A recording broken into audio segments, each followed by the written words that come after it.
Good morning, Sarah. Can you please turn off your video? Thank you.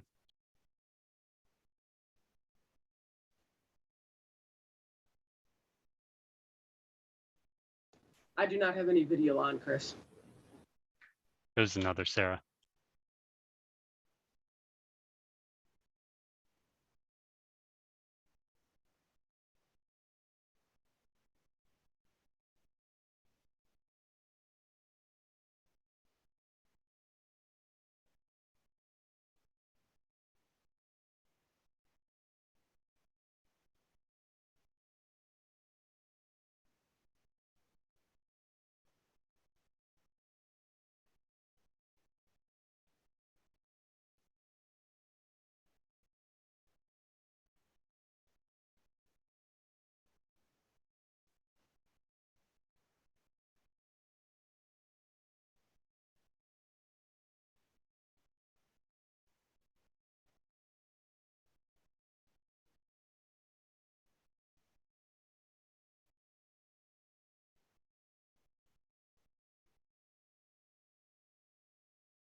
Good morning. Morning. Morning. Are we live? Okay. I call the December 8th in-person Zoom hybrid meeting of the Wisconsin Natural Resource Board to order. Please join me in the pledge to the flag. Allegiance to the flag of the United States of America and to the republic for which it stands, one nation, under God, indivisible, with liberty and justice for all. Thank you. On behalf of the Wisconsin Natural Resource Board, I welcome each of you today. Please know that there is sometimes a delay in broadcasting when we do hybrid meetings, and it's easy to talk over each other. As usual, make sure your computers or tablets are up and running. You're able to turn your mute on and off, and only have the mute off when you are talking to addressing the board. Board members, I ask when you have the floor that you speak and get recognized. Today, Kari will be taking minutes, so please, Kari, you have the freedom to interrupt us if you're not sure what's going on, and make sure your motions and seconds are clear for Kari. We wish Lori Ross the best. She's out sick apparently right now, but behind the scenes, she keeps doing stuff which she shouldn't be doing, but together as a team, this department is going to get this meeting moving forward, and we appreciate everybody who helped out. Our meetings are televised via YouTube, and we especially want to welcome and thank our viewers for tuning in. Public testimony is welcome at each and every regularly scheduled meeting. The transparency of our meetings and the ability of the public to testify or comment to us is the benchmark for over 50 years. I'd like to give special thanks to the Department of Administrative Rules Coordinator Emma Esch for much needed assistance due to Lori Ross's sickness. Our technical and communications team, as usual, Chris Vataw, Brent Alderman for the live webcast, Jeff and Chris for ensuring all board information is available and online, and Sarah, Katie, and Joanna for media releases, and Scott Miller. Kari is a Wisconsin Conservation Congress liaison who helps us work for our longstanding partners dealing with the natural resources. Thank you, as always. Law enforcement, Robin Barnhart, Tim Warner, Chief Casey Krieger, and his warden team. Well, it goes without saying, your staff's ability to protect our resources along with our board members, staff, and public safety speaks for itself. I'd like to, for transparency purposes, like to make an announcement about our security team switching. The Division of Public Safety and Resource Protection has been providing dedicated security for the Natural Resource Board members and staff during its meetings.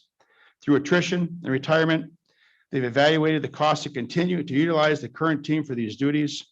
After extensive review, the divisions decided to sunset the current board security detail and roll these duties into different existing mission-ready members. This was done with a lot of forethought into the best use of taxpayer dollars and utilizing existing training experience of the new team. While this is a change in personnel, you will not see a change in the outstanding security performed by the division. We'd like to thank personally over the last 4 or 5 years, at least during my tenure, Lieutenant Barnhart for his past leadership in his role as the board security supervisor. as well as board security members, Lieutenants Mike Melgard, Nate Copeland, Warden Anthony Arndt, Pat Siebert, and Tim Werner for their unwavering support and dedication for the security of these board members and staff. Lastly, I'd like to welcome the new faces to the security detail for us. Highly experienced, highly trained, and are out for our best interests. Lieutenant Mike Miaski, Jamie McDermott, Pete Wenzel, Jordan Reesop, Marcus Medina, and Nick King. Thank you for putting your lives ahead of others. I'd like to move on then. I'd also like to thank Secretary Preston Cole, Deputy Secretary Ames today, and Assistant Deputy Stephen Little, Chief Legal Counsel Cheryl Hyman, and the department staff for the participation in this meeting. Your time is valuable and we respect that. And as usual, the 2,200 permanent employees of this department and 1,700 limited employees are the ones that make this engine drive. Thank you for continued commitment, and tireless work on the Department of Natural Resources and all the citizens. Today, we have a master plan that I read through last couple of days, and I look at the amount of hours that it take not only to type that up, to actually go through the process of making that happen. It's extensive. Todd Ames. Deputy Secretary Todd Ames has an announcement to make to the board. He sent us an email. Long history of public service. I mean, I could list it. We haven't got time for it, Todd. But I want you to know that the podium is yours. This board has the utmost respect for your tenacity and your intelligence when it comes to what you fight and believe for. We've had some moments where we've gone back and forth, you and I and the board, but in the end, we all know that you have a passion and the drive to make stuff happen that you believe strongly in, as the board shares a lot of your vision. But Todd, if you can announcement, we are going to miss you. Well, thank you, Chairman Prane, members of the board. As I said to a message to all of our staff yesterday, announcing my retirement at the end of the year, it's I've dedicated my life to public service and following in the model set by my parents, who were both teachers. And so I kind of knew in college, I looked at both political science and public administration, that I would wind up doing something in the realm of public service. And now 42 years later, it's time to move on to the next chapter. And as my partner likes to say, anytime I talk about retirement, she shakes her head and says, well, you're never actually going to retire. You're just going to move on to doing stuff what you want to do on your own terms. So that's what I'm looking forward to doing, and a little bit more fishing, hiking, and paddling, and perhaps a couple fewer Zoom calls. So, but it's been an honor. It's just been an honor to be here at the department both times that I've been here, but certainly most recently, I'm so honored that Secretary Cole and Governor Evers asked me to help them with their vision and their work. And I'm really honored to have played a small part in the work that we've done over the last few years. And I'll still be around. As a couple of times Preston has said to me, he says, "You're not leaving the planet, are you?" I was like, well, I'm not planning on it. So I'll be around and look forward to helping whatever way I can in just a little different capacity. So thanks again for everything, and wish you all well in the future. Thank you, Todd.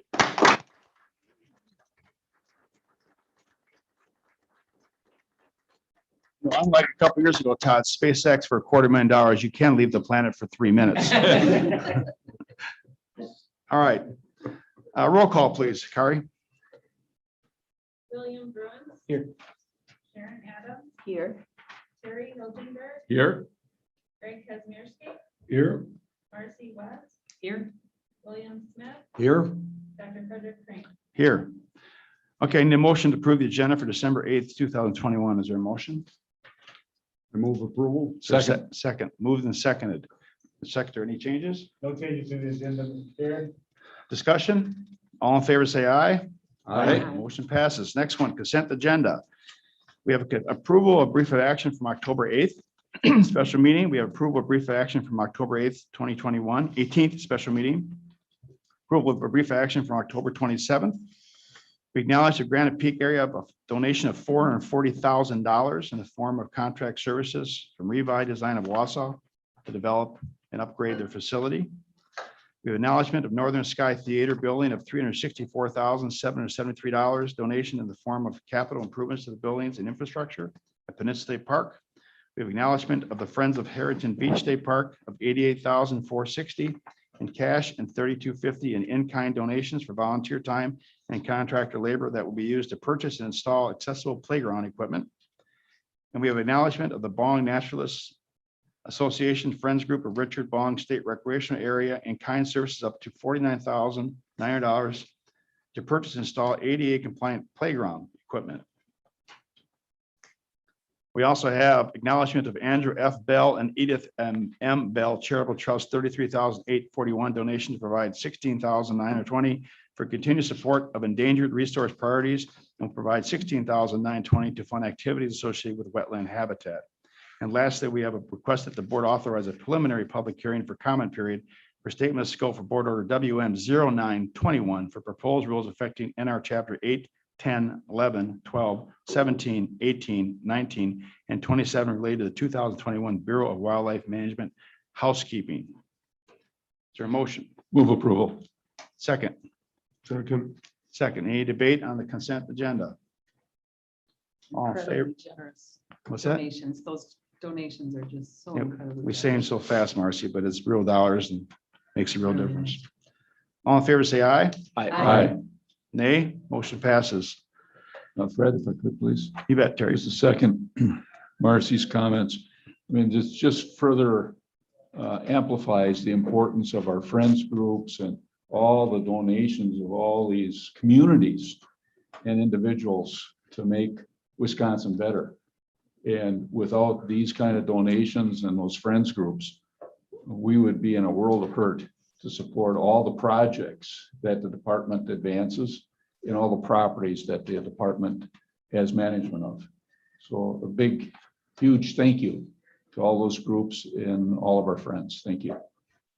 Well said. Thank you. Next item is 4A, action items.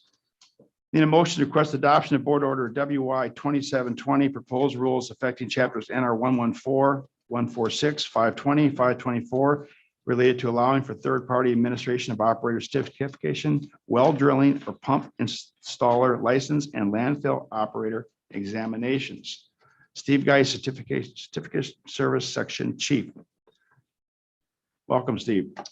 Thank you. Good morning, board members, Chairman Praying and Secretary Cole. My name is Steve Geis. I'm the Section Chief for Certification Services. I'm in the Bureau of Environmental Analysis and Sustainability.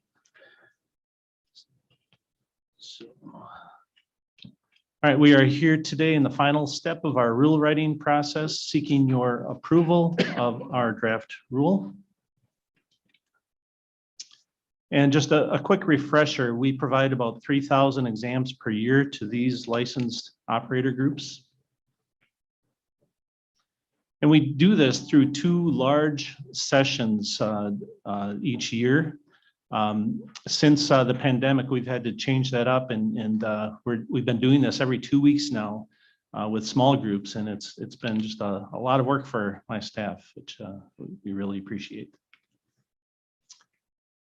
The rule revision will allow online exams. There are companies that do this for other licensed professionals. The biggest benefit is that operators can schedule these exams as needed, 6 days a week.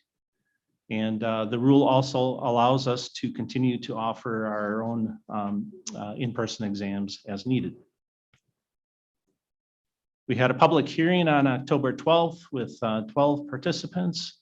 All comments received were in support of our rule revision. So with that, I'll answer any questions if you have them. Any questions for Steve? Terry? And Steve, can you tell us how you did up by Elvin on your deer hunt? No.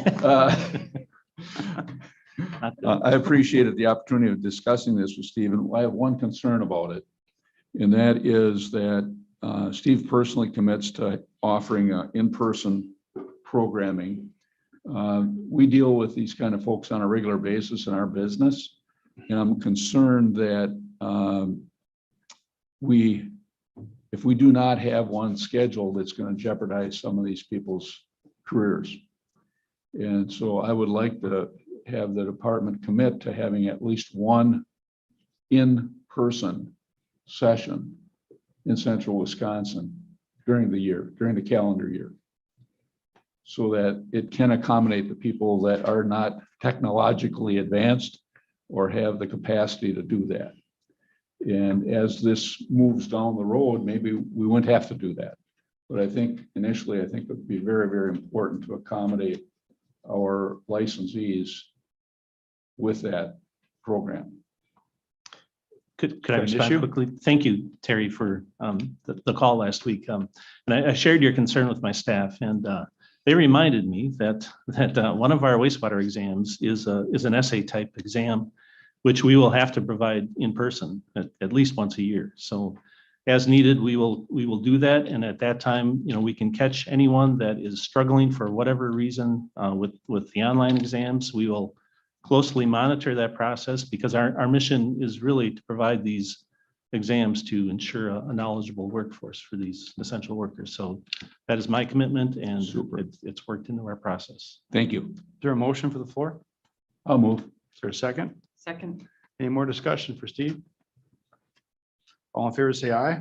Aye. Opposed. Request adoption of Board Order WY 1419. Thank you, Steve. Proposed rules creating chapter NR 229 related to the regulation of wastewater discharges from dental offices to sanitary sewers. Jason. Jason here? Good morning, Secretary Cole, Dr. Preen, members of the board. Can Morning. you all see me? You bet, Jason. All right, great. Thanks for having me again today. My name is Jason Knudsen. I'm the wastewater section chief at Wisconsin DNR, and I am appearing today to request adoption of Board Order WY 1419 relating to discharges from dental offices to sanitary sewers. Next slide, please. One more, please. The purpose of this rule is to adopt EPA's 2017 National Pretreatment Standards for dental offices. And so what these regulations do is they require the use of a device called a mercury amalgam separator by any dental offices that place or remove mercury containing dental amalgam and then discharge their waste to the sanitary sewer. Additionally, any dental offices subject to the rule are required to implement two fairly simple best management practices. And these are that any mercury that's collected in the bottom of the separator cannot be dumped down the drain, which makes sense. And then the second one is that gentle cleaning chemicals, so non-acidic, non-abrasive, non-oxidizing, have to be used to clean it, because those more harsh chemicals could resuspend mercury that's collected within the separator.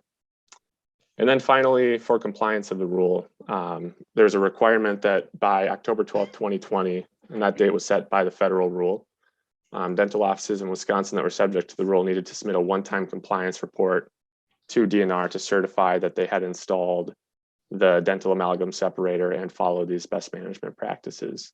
And so we've reached out to dental offices across the state, provided a form that can be used for this report, and followed up with those who have not yet submitted it as well. Next slide, please. So the reason that we're proposing this rule is because Wisconsin is one of 47 states in the nation that are delegated by US EPA and the federal government to implement the Clean Water Act on behalf of EPA. And so as part of that delegation, our state is required to maintain state regulations that are consistent with federal regulations under the Clean Water Act. So that means when EPA passes a federal rule under the Clean Water Act, we're required to pass an equivalent state rule. And that's the purpose of this rulemaking effort. And I do want to be clear that as a federal rule, this already is in effect nationwide, and our adoption of this rule is purely to maintain consistent state authority within our administrative code with 40 CFR, the federal code. And if we do not adopt this rule, EPA would potentially have grounds to rescind our delegation under the Clean Water Act and NPDES program and regulate wastewater discharges to sanitary sewers themselves in Wisconsin.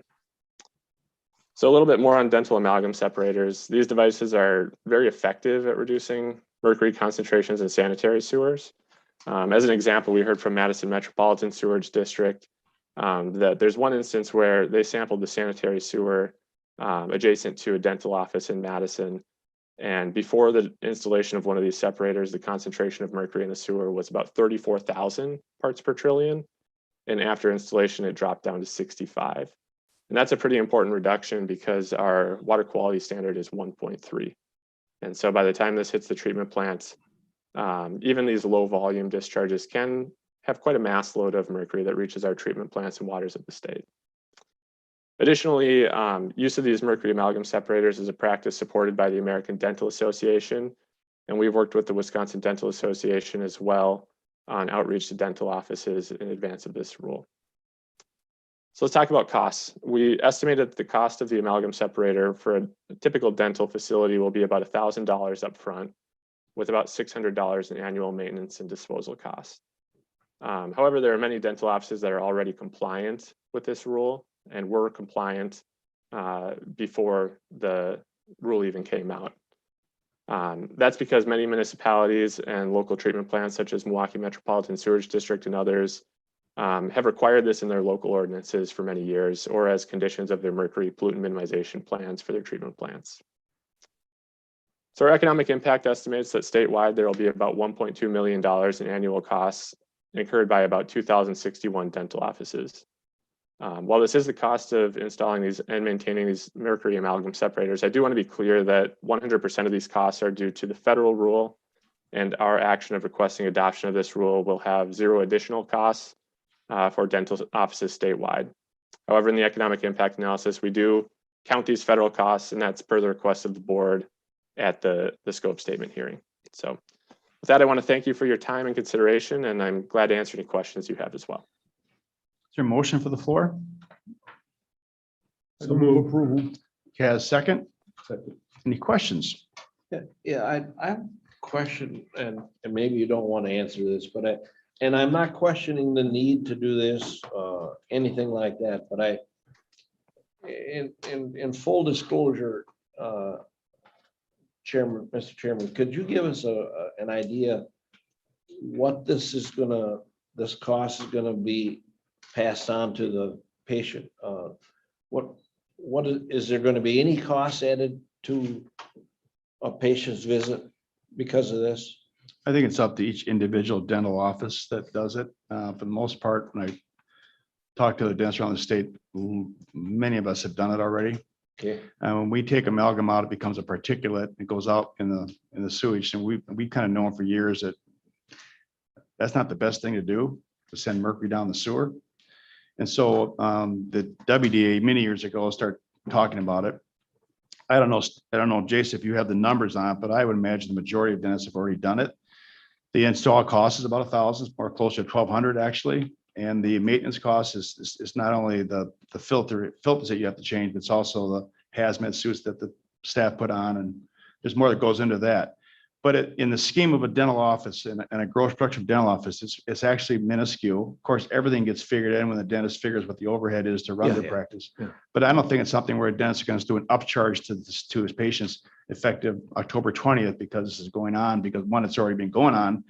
And number two, the annual cost per dentist per patient is actually a quite small amount. thank you. And so this technology it works. It does what Yeah. it's supposed to do. Well, when they take the filter out after 30 days, we change ours 30 days. You cannot believe what's in it as far as mercury and amalgam particles. It's like, wow. It's sad we didn't do it earlier, to be honest with you, but we didn't. But we are now. That's what moves things forward. Terry? Jason, I had tried to reach you a couple of times, but I think, did you just mention that this impacts 2,061 offices? Yes, sir. Is that the number? Okay. Yes. Thank you. Thank you. I wanted to have that information. Thank you. Any other questions for Jason?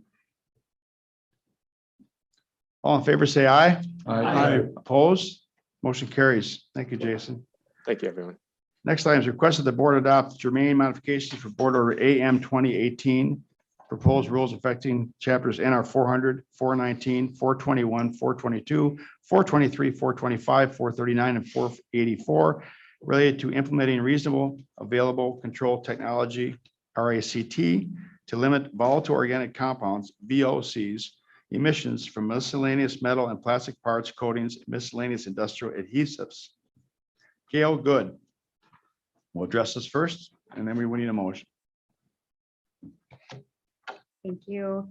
Good morning. Morning, Gail. Thank you for having me. Thank you, Chair Praying, members of the board, and Secretary Cole.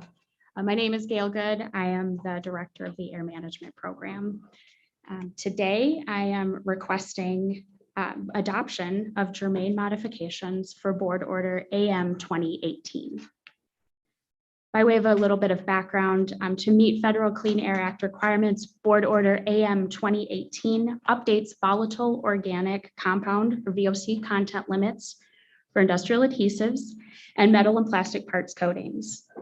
The proposed rule will apply in areas classified as moderate or higher non-attainment for national ozone standards promulgated in 2008 and beyond. The proposed rule was adopted by the Natural Resources Board on May 26, 2001, approved by the governor on June 3rd, 2021, and submitted to the chief clerk of each house on June 9th, 2021. On October 1st, 2021, the department recalled Board Order AM 2018 for germane modifications while the rule was under review by the Joint Committee for Review of Administrative Rules. The germane modifications addressed an ambiguity in the proposed rule's applicability language. This ambiguity was identified following an evaluation of the impact of US EPA's revised and expanded 2015 ozone non-attainment areas, which became effective on August 14th, 2021.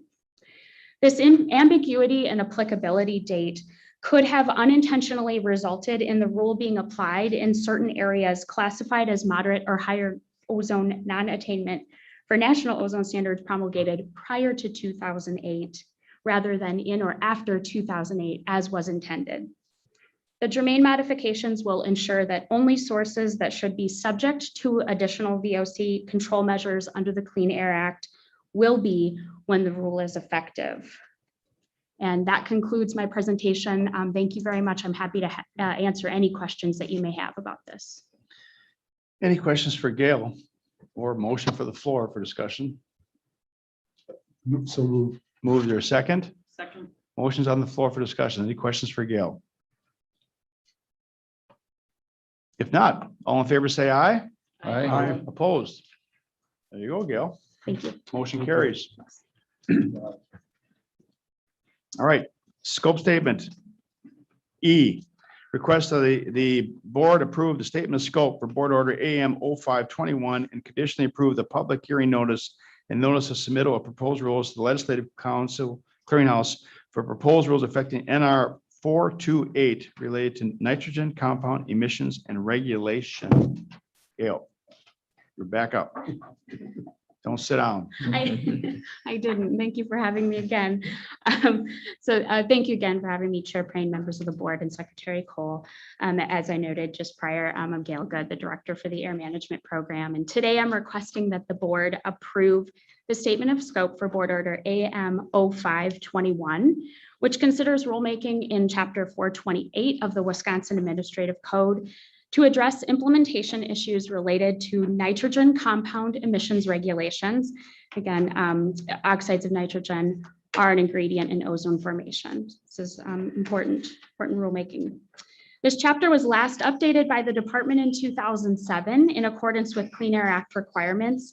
And since that time, the Air Management Program has identified specific implementation issues.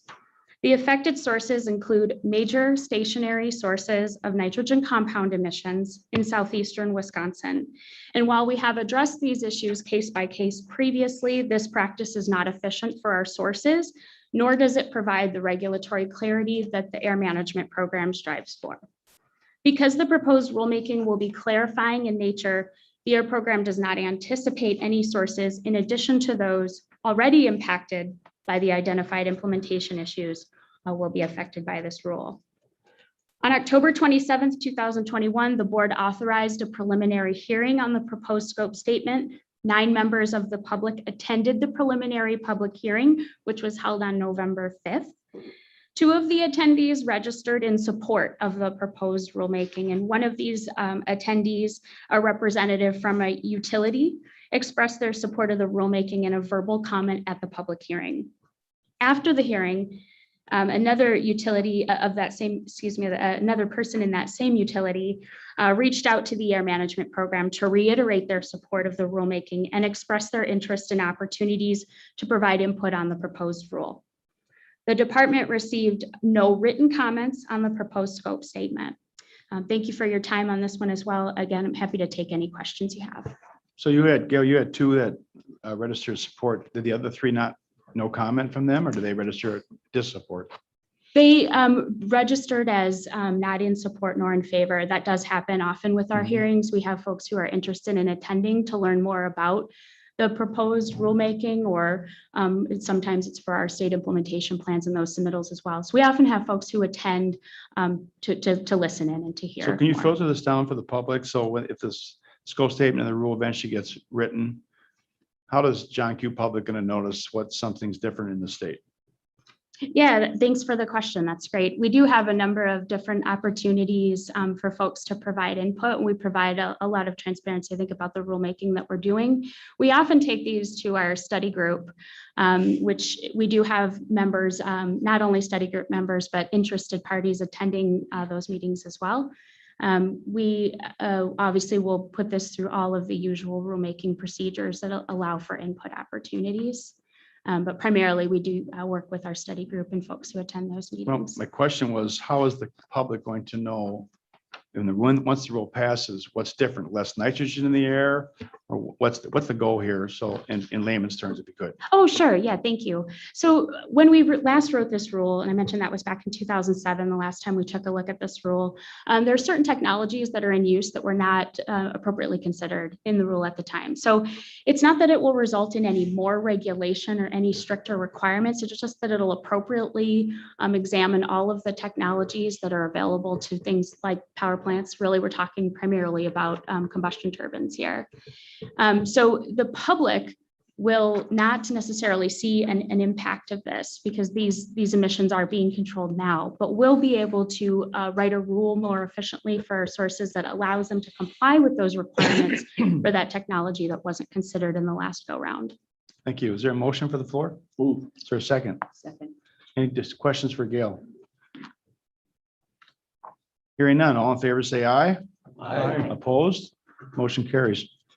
Thank you, Gail. Thank you.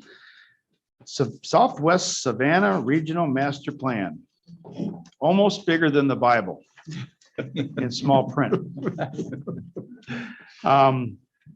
This is how many years in the making, Phil? We started this one in spring 2019, so over 2019. 2 years So now. in front of us, we have the Southwest Savannah Regional Master Plan. It's a big area, encompasses a lot of different geological interest. And Phil's going to give us a summary on it, and we will discuss it. And if so be, we'll pass the master plan and adopt it. Phil, the floor is yours. Yeah, thank you, Dr. Prane, Secretary Cole, members of the Natural Resources Board. I'm Phil Reinish, the Property Planning. Talk a little closer to the mic. Yep, I am Phil Reinish, the Property Planning Section Chief, and I'm here to present item 4F, requesting approval of the Southwest Savannah Regional Master Plan. If I can get the clicker here. The Southwest Savannah is in southwest Wisconsin, and it encompasses portions of Dane, Iowa, Greene, Grant counties, and all of Lafayette County. The properties in this region are characterized by large grasslands, hardwood forests, streams, and savannas. The properties in this region have a number of recreation-related properties, including 4 state parks and recreation areas, and 3 state trails. It also has a number of stream-based easement areas and 1 large wildlife area, the Yellowstone Wildlife Area in Lafayette County.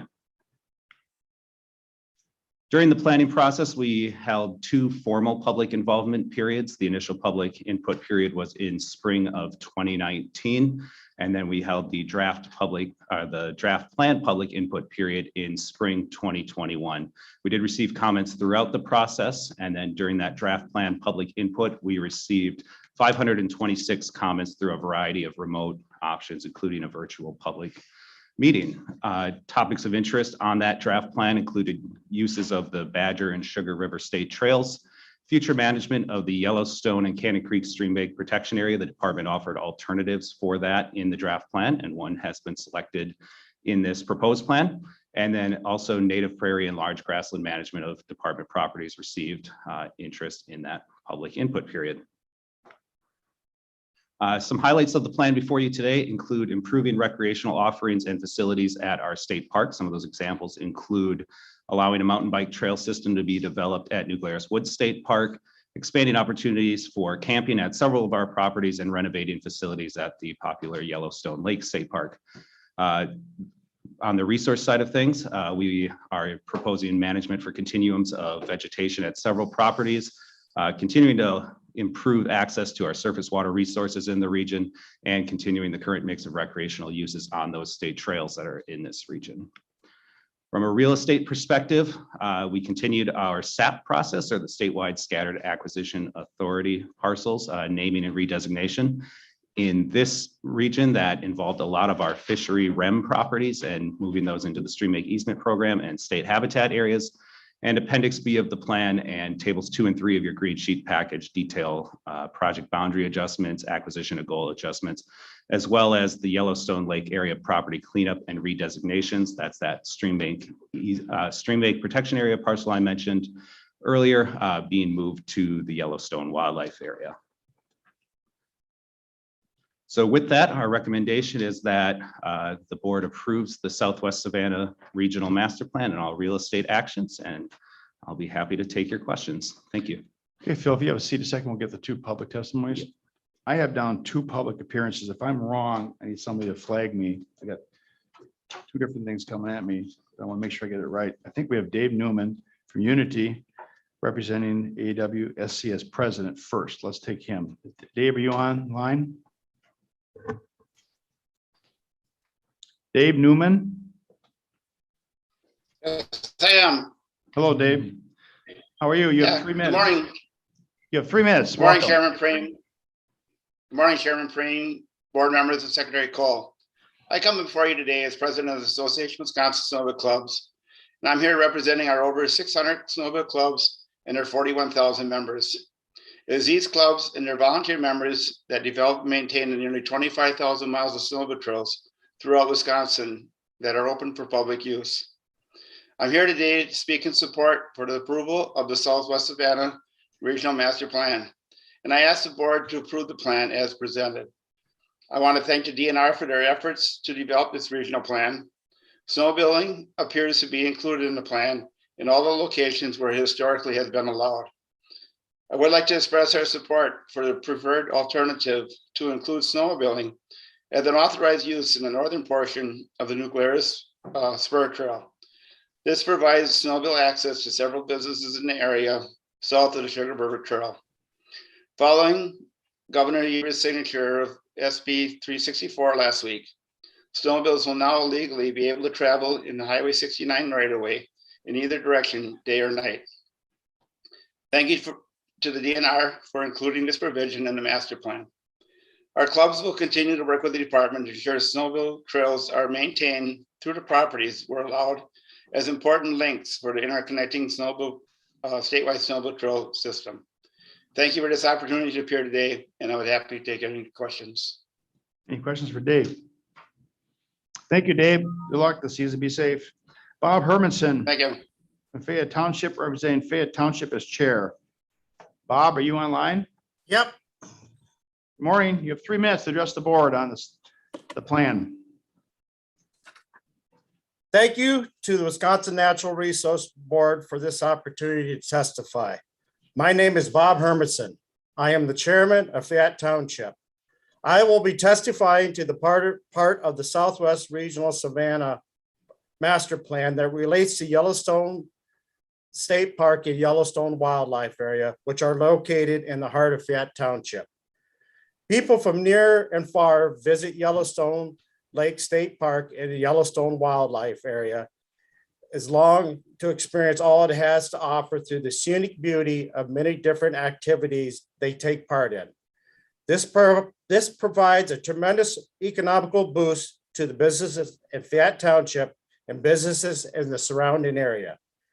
The Fiat Town Board supports approval of the Southwest Regional Master Plan as it relates to Yellowstone Lake State Park and Yellowstone Wildlife Area for the following reasons. This plan does not exclude or restrict any current activities that people have come to enjoy while visiting Yellowstone Lake State Park and Wildlife Area, while promoting the growth of current activities while promoting new activities for people to enjoy. The plan promotes the following: the continued agreement between the DNR and the Lafayette County Dairy Sales Incorporated, which operates a concession stand on the east side of the park. The continued agreement with Friends of Yellowstone for the boat rentals and firewood sales. Land rental and expansion of agreements with local farmers for hand and row cropping for the management of soils and invasive species. The continued working relationships between local snowmobile clubs, horse riding clubs that maintains current trails while exploring new trails. Maintains and upgrades the gun range, explores the growth of existing activities while exploring new opportunities. Promotes the growth in Fiat Township and the surrounding areas. Thank you for your time. Thank you. Any questions for Bob? Thank you, Bob. Phil, want to come back up to the podium? I'll take a motion, put this on the floor for debate. Is there a So motion? moved. Second, Second. motion, second. All right, Phil, board members, questions for Phil? Terry? I had extensive conversations with Phil about this plan, and I wanted to congratulate him and the department on taking a lot of input from a lot of folks and getting support of the local community for this particular plan. It's refreshing to see the local community supporting these efforts. And again, I want to congratulate the department on taking that input and filtering it all through the process and bringing us this new Bible. Thank you, Phil. Thank you, Terry. Any other questions? Yeah, there's been some boundary expansion offerings and some contractions. With the expansion boundaries, can you give me, I think Yellowstone had like 4,000 acres added to the boundary expansion. What type of property are we looking at there? I know we're not purchasing it now, but what kind of property is that? Right. Yep. There is a large, I guess, several thousand acre boundary expansion proposed at Yellowstone Wildlife Area. Those are areas that the department's team looked at and thought these will meet the objectives of the master plan in terms of habitat or recreation as we're subscribing them. So do you mean land cover on there, or just why are we looking at these areas, Bill? Existing use? Sure. of that property So is- it's a mix of forest, grassland, and some ag lands that are in that area, as well as yes, the streams that are in that area as well. There are a few streams that cross those properties. So in general, you're not necessarily picking on ag land in these expansions? There is ag land in the expansions. I wouldn't say we're exclusively targeting ag lands or anything like that. There are ag lands in there.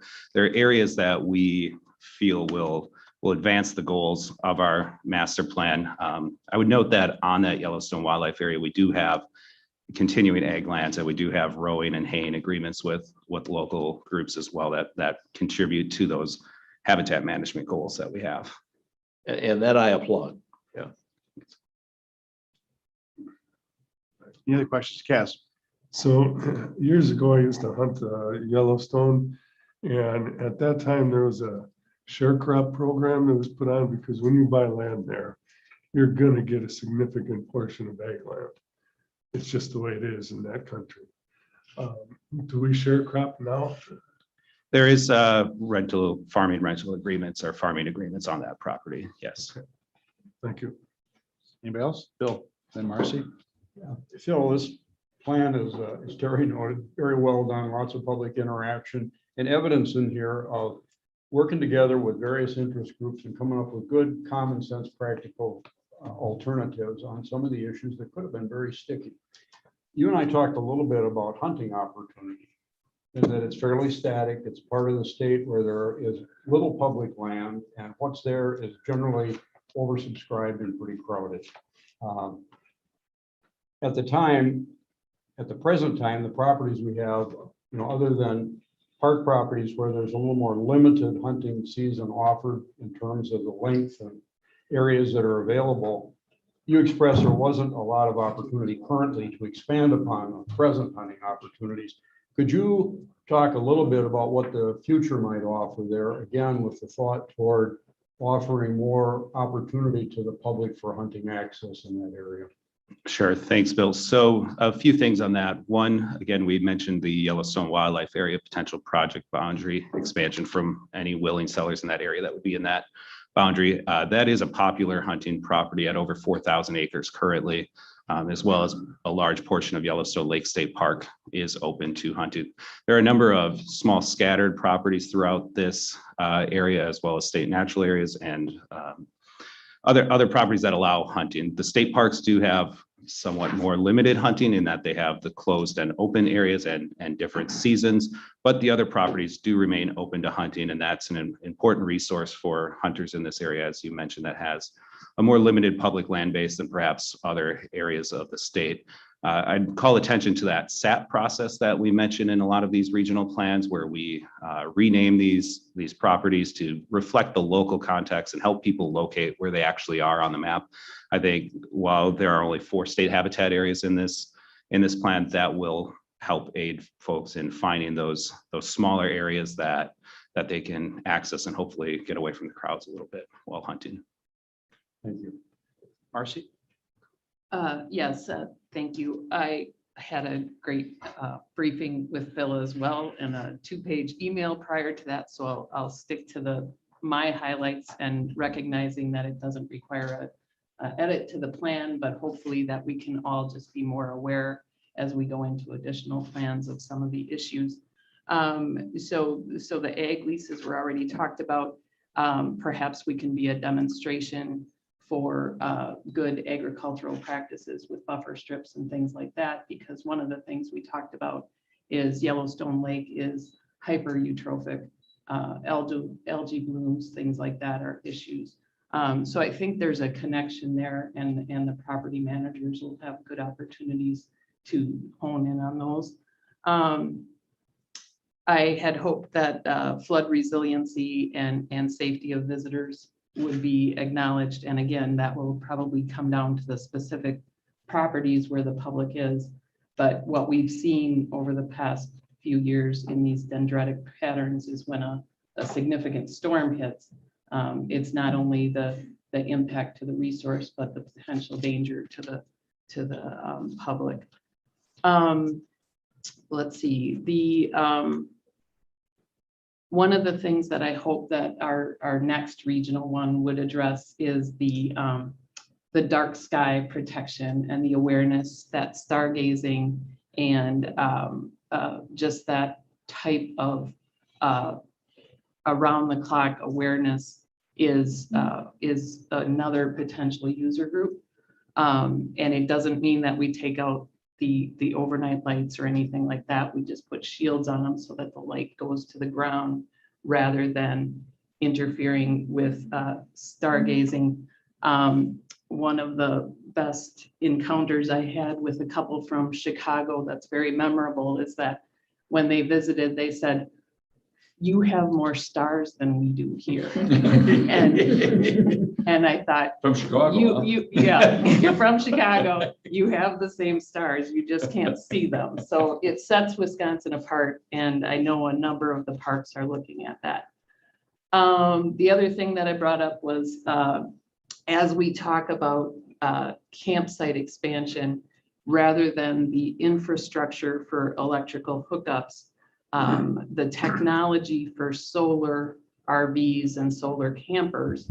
I think if we don't do these plans, every 10, 15 years, the technology is such that I wonder if it's a good investment for the electrical infrastructure, or if we should let the technology rule the day and the visitors have options within their own campers and things like that. So hopefully save some money.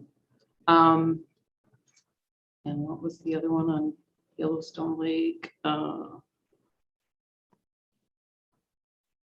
We talked about the quarry at Belmont Mound. And hopefully that gets addressed. Again, safety and resource protection.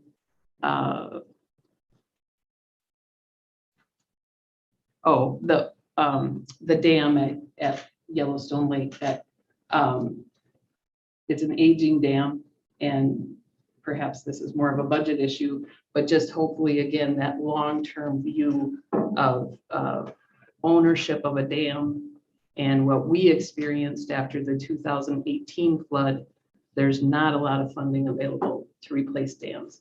So if maintenance can be kept up and kind of that forethought of what would happen if that did go out, and the department's responsibility for that would be a good discussion to have among the managers. So other than that, again, just great work, and really enjoyed reading it and look forward to visiting the rest of the property.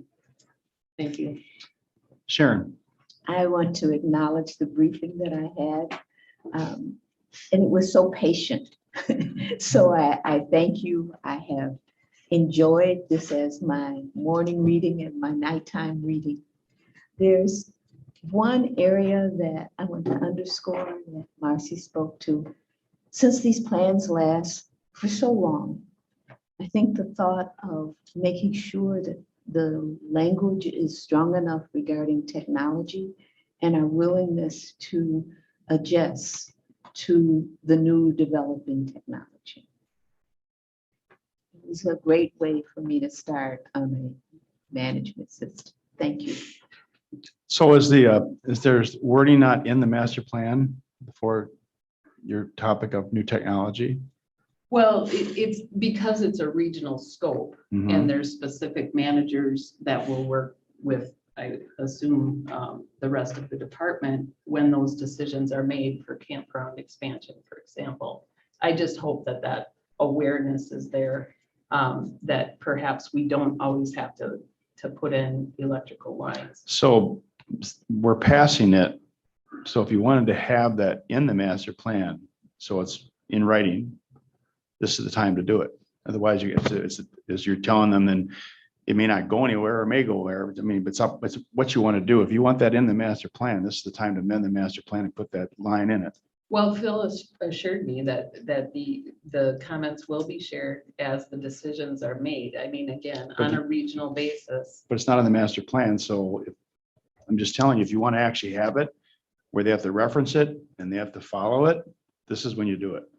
Otherwise, if you think Phil's going to take it, no offense, Phil, but Phil's going to take it and run it the next 5-10 years, then that's your prerogative. But this is a chance, Marcia, you can actually put that sentence in the master plan if you desire.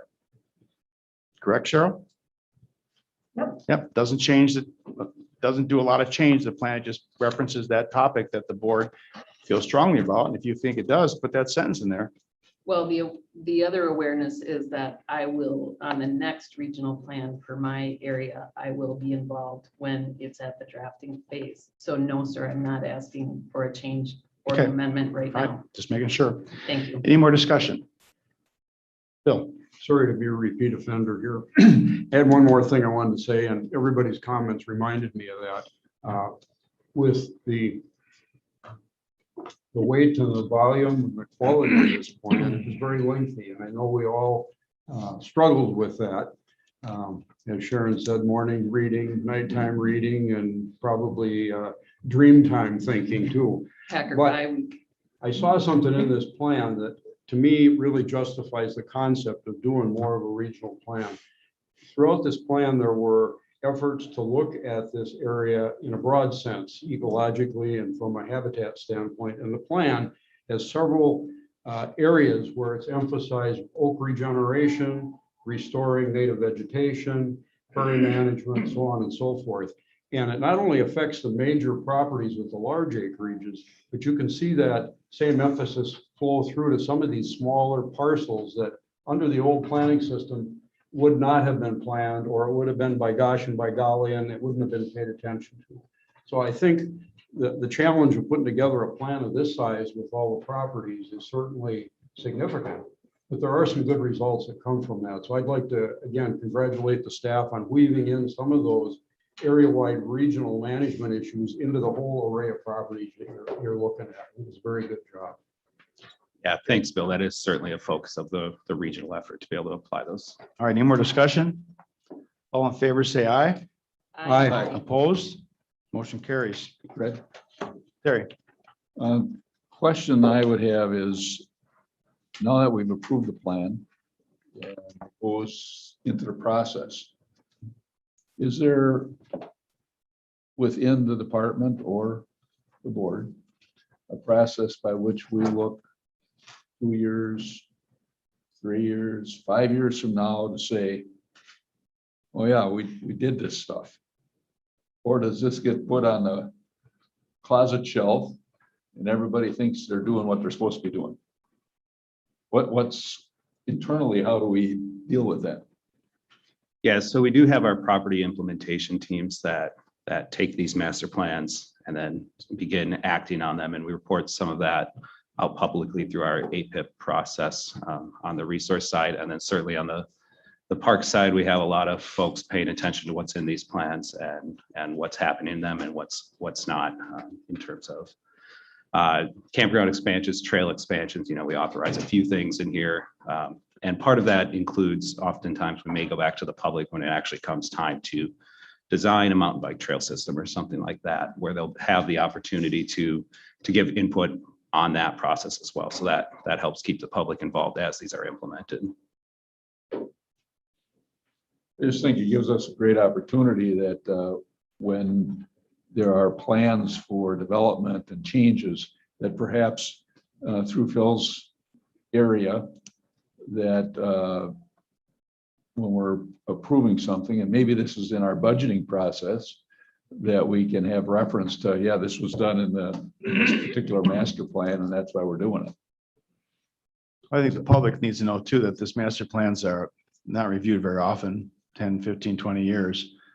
And if the public wants to change in the usage, then there's a process they can go through to have the department change it and have public meetings and addendum, amend it or change it. If it's a wholesale change, I'm sure they bring the whole thing forward. If it's a minor change, then you go through amendment process. Correct, Cheryl? So it's a document. Hope it's not one that just sits on a shelf. It should be a living document that they make decisions, budgetary decisions. The public makes decisions for usage, but it is subject to the public to change it if they so think that that's not something right in it, which we've been doing the last 5 years, 6 years with all the master plans. Yeah. The other part of that, I guess, is it would be interesting to note what the fiscal note of putting one of these plans together is. Yeah, I don't think you want to know that. Well, and to do it through a pandemic. Yeah. Okay, Well, next slide. I'm sorry, Bill. We're kind of bloviating here a little bit, but Excuse me. Is that Well, an agricultural term, Bill? it could be. We're dealing with publicly held property, and I think, in the last 30 years, we've acquired a lot more public property. And this management, these regional management plans are, gosh, darn important, because whoa, if you buy property, if you own property, it doesn't manage itself. These are lessons as a private property owner that I've been learning all my life. So I think it's important to acknowledge the importance of these regional management plans, because if we're going to make the best use of these properties, it's going to take a lot of planning and a lot of dollars. You're going to help fund with your farm. Just kidding, Bill. The cooperation of those local units of government too, that was really nice to see that. This is going to be a big deal going forward for All of them. this agency. Okay, next items, we'll come back to open forum. We have one. Thank you. Bill. Thank you, Phil.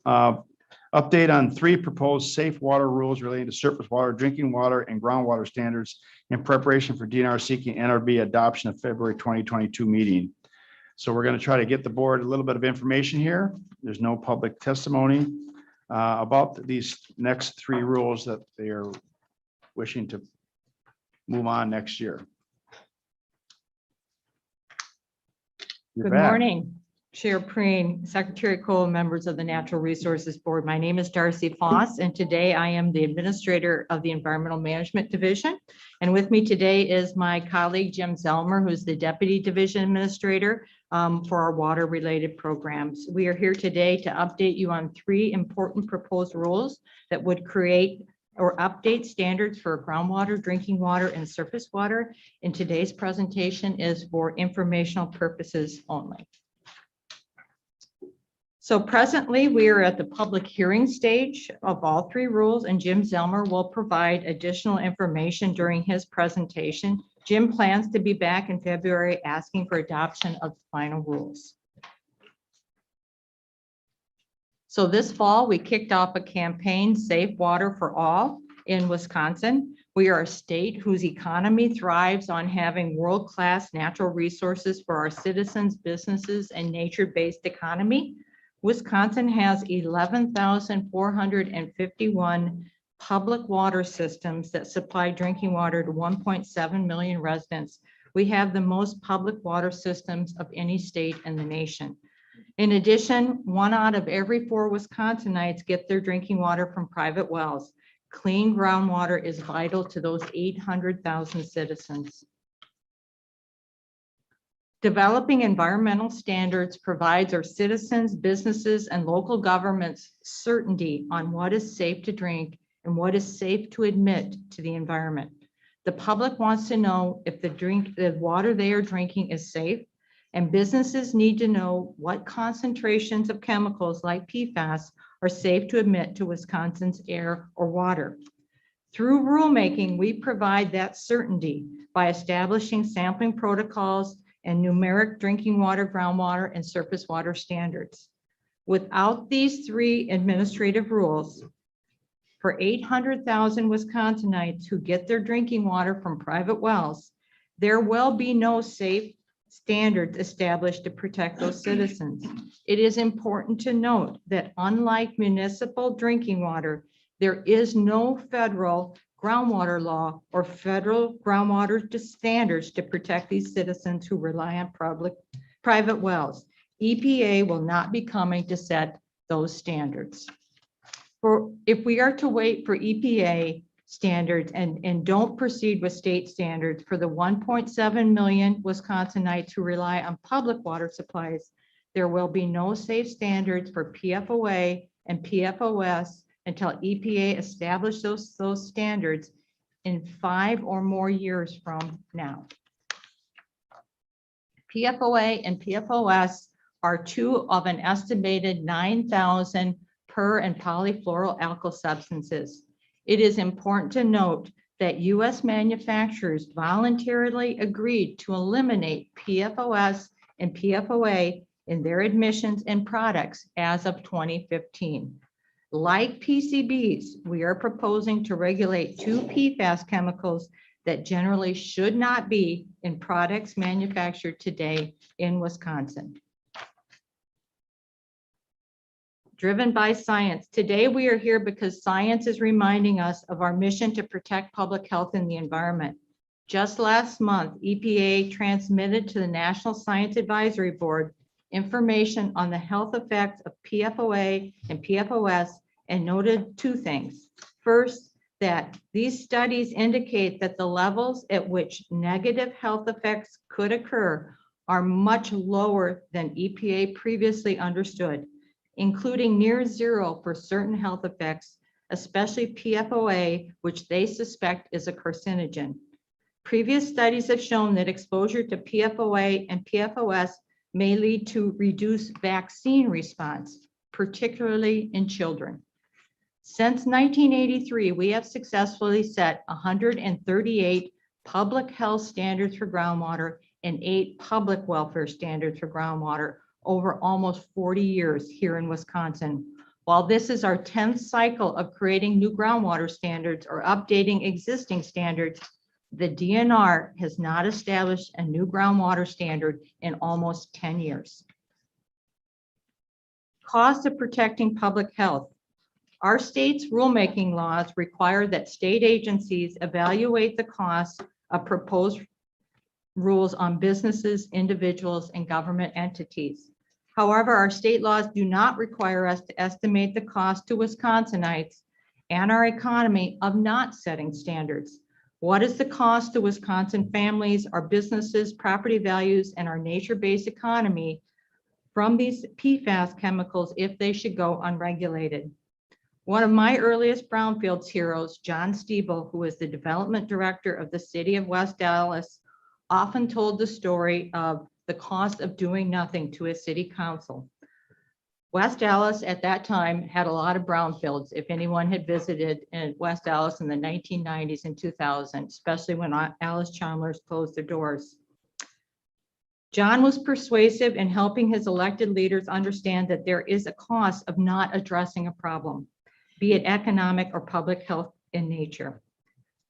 Today, we'd like to share 3 of those costs with you. The public health cost of not adopting a standard. There is a cost of continued exposure to PFOA and PFOS at unacceptable levels. So in our rule package that we will be presenting to the board, we used some national and international health studies. And in one of those studies, it estimated that exposure to PFOA as it relates to just one health effect, that health effect being the occurrence of hypertension or high blood pressure, could be costing the state of Wisconsin $100 million annually if PFOA is not regulated. Total health costs could be in the hundreds of millions of dollars for Wisconsin if the health effects of PFOA and PFOS would be considered. The second cost, and Terry, I'm thinking of you, as property values may be negatively impacted by PFAS contamination. I worked for a couple of decades in our brownfields program and understand that Wisconsin residents who own property near areas of known contamination may experience diminished property values. And this has been documented of those neighboring residents near the 3M facility in the Twin Cities. The third cost consideration is to our nature-based economy in Wisconsin. And I know none of you would underestimate this. We receive nearly $2.3 billion from fishing-related economic activity, and fishing industry provides over 21,000 people with fishing-related jobs in our state. Wisconsin is the number 3, it ranks number 3 as the non-resident fishing destination. However, since 2019, we have issued 17 fish consumption advisories for PFOS in our lakes and streams. Prior to that, we had issued 1. Funding. Last time we met, you asked a great question, is where is the money to help our communities address the PFAS challenge? And I would like to happily say it is on its way from the federal government in historical levels. The question in front of us is, how are we going to wisely spend an estimated $150 million in PFAS grant money in this state in the next 5 years without administrative rules that require PFAS sampling and rules that establish standards? We need to help our communities identify, mitigate, and restore the environment, just like we've done, Doc, with mercury, PCBs, and those 138 other chemicals in our rules. If we wait for EPA's rules for drinking water and surface water to be in place, those rules would likely be in effect in 2026 or after, likely after the infrastructure funds would be sunsetting. And lastly, I'd just like to say that EPA boldly came out with their new roadmap, which provides a lot of direction on where they're going, but it's going to take them a bit of time to get there. As I mentioned, they will be years out in establishing standards. And with that, I would like to turn it over to my colleague, Jim Zelmer. Thank you. Thank you, Darcy. Chair Praying, members of the board, Secretary Cole, my name is Jim Zelmer. I'm Deputy Administrator in the Environmental Management Division overseeing the water programs. And what I would like to do here is just talk about the 3 PFAS water rules. If you remember, a couple of years ago, I was here requesting approval of the scopes to begin this rulemaking, which you granted, and we've been working on that with stakeholders over the past couple of years to do that. First off, the standards that are included. With all the attention, we heard Darcy talk about all the attention on PFAS these days. We can't lose sight on the groundwater side of things.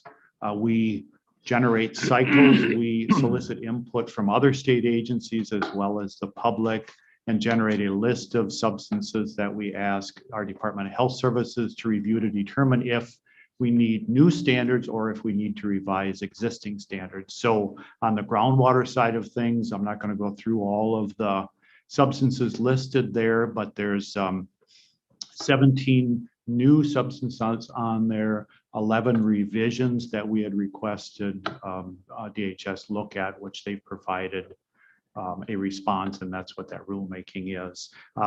There's 5 different categories: ag chemicals, bacteria, metal and metalloids, PFAS, which you've heard a lot about, and volatile organics.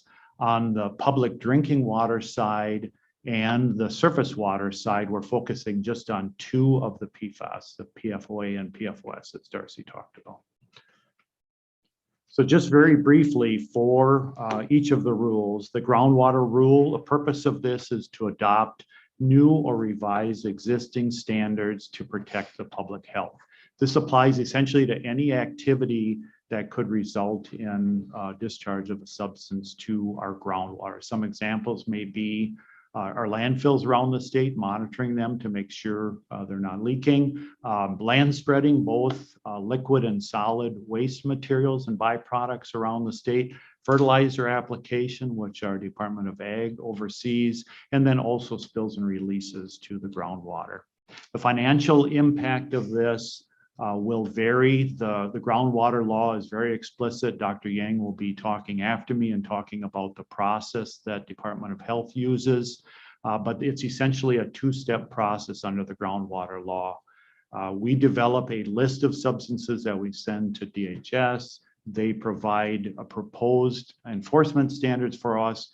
We begin the rulemaking and propose those as standards. And then other regulatory agencies, including DNR, look at other regulations that we have in regulating groundwater discharges and determine if additional revisions to those rules need to be made. And again, as Darcy said, EPA does not set groundwater standards. This is a state-specific issue. On public drinking water, again, for both public drinking water and surface water, we talked just about the 2 PFAS, PFOA and PFOS.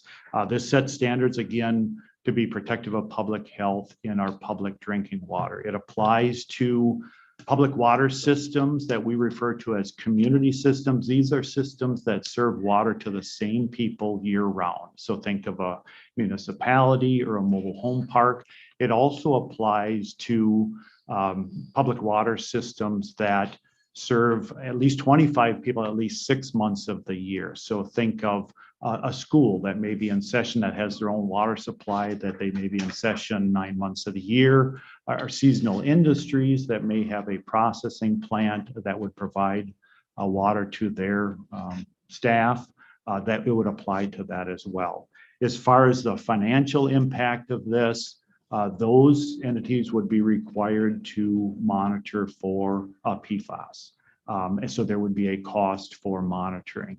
And if they do find contamination that would exceed the standards, they would have to, number one, notify the public and their users of exceeding it, and then also take steps to assure that they continue to provide safe water to the public. We anticipate that 99% of the systems will be able to comply with this. They won't have an issue with the PFAS standards. On the surface water side, again, PFOA and PFAS, again, to protect public health, is primarily for fish consumption for PFAS, as Darcy had talked about with the 17 fish consumption advisories. We know that PFAS bioaccumulates in fish, so we want to maintain a healthy, vibrant fishery and that have the fish safe to eat for our public. On PFOA, this applies to surface waters that could be used for drinking water purposes to supply public water supplies. So that's where PFOA.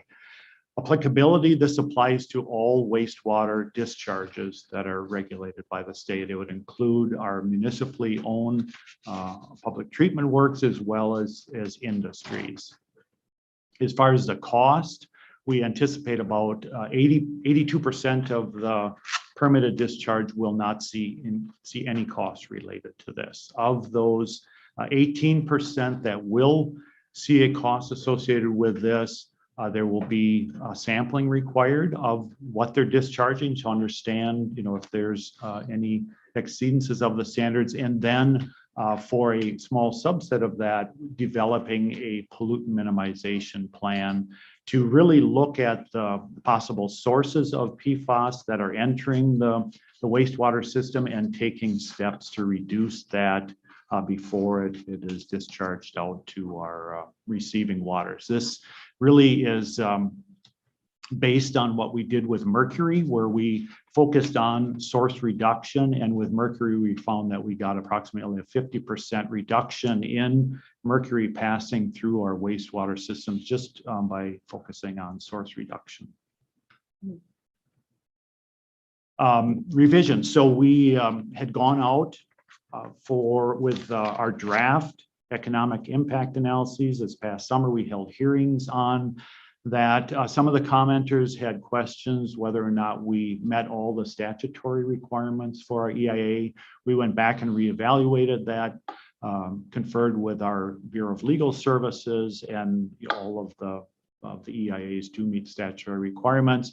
We also, some of the commenters provided much needed cost estimates to provide additional information for us, because that's really the purpose of that, is we solicit feedback from our stakeholders to get more information to finalize that EIA. So we incorporated that, as well as we continue to sample primarily our surface waters and our fish around the state, and we used any of that new information to finalize that EIA. So the proposed rules that you'll be seeing in a few short months are based on science and protection of public health. They set minimum standards to protect public health, really providing that assurance to the consumer as we visit any of our public water supplies and we drink, no different than water that we drink right here in the building, that we're assured that that water is safe to drink and meets the standards.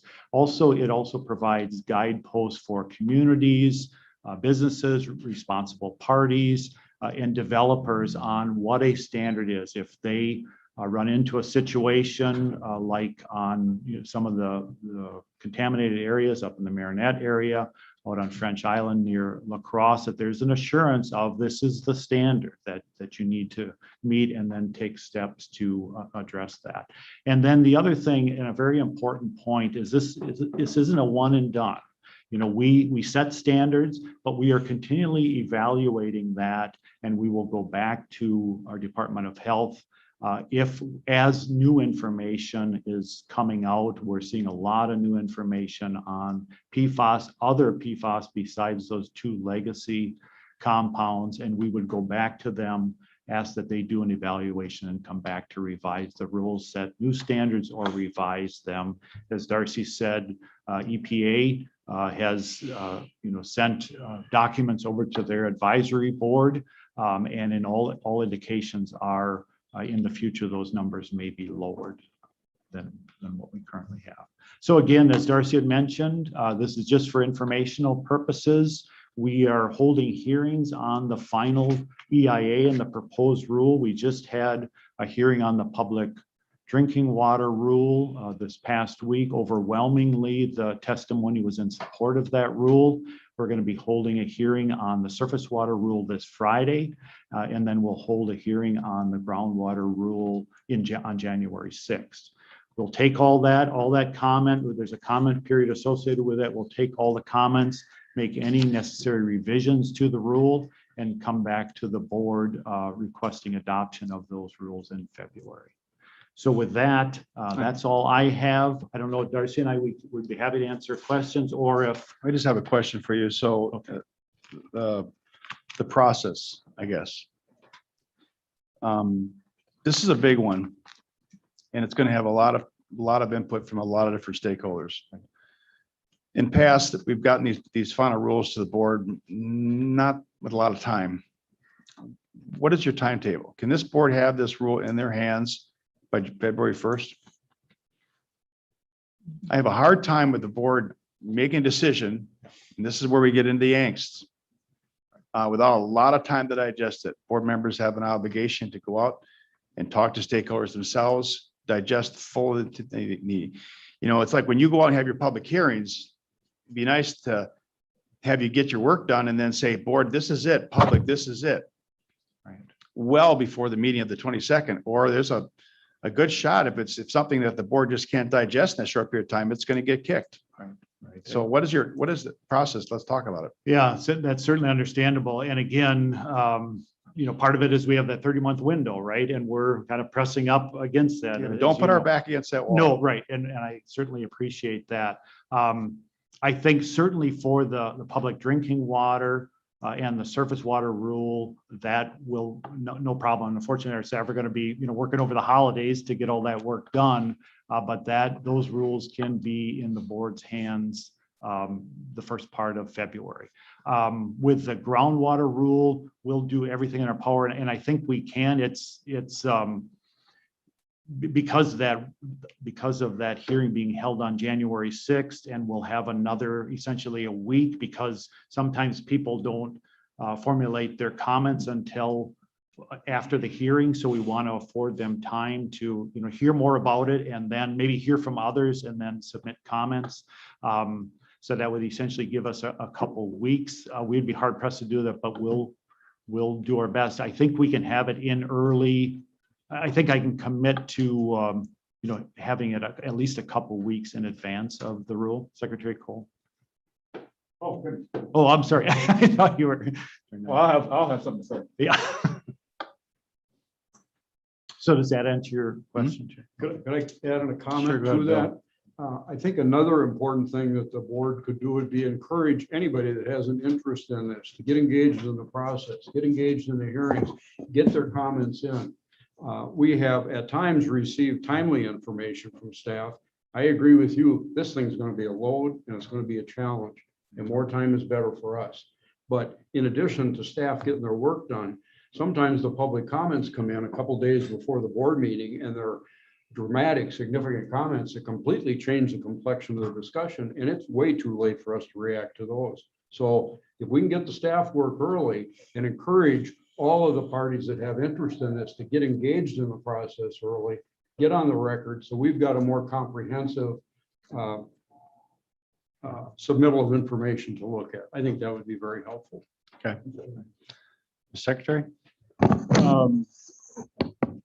Stephen Todd, by close of business Friday, get Dr. Preen a timeline for these rules and get them to him only, because I need his eyes on it. And then there may be some assignations that we have to have in terms of the appropriateness of those timelines. But he's asking us to do our job.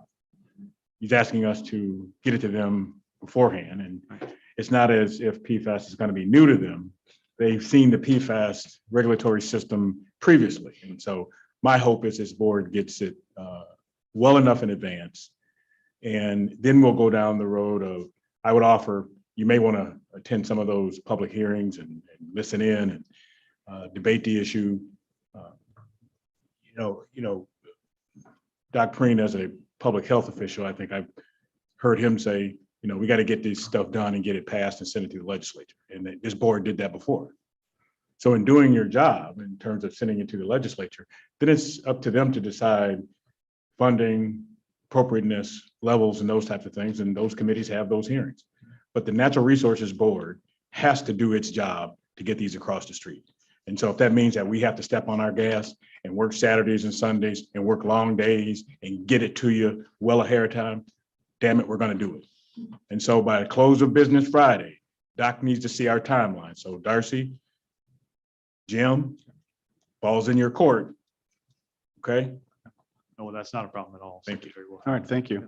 I did have a couple of questions. Yes.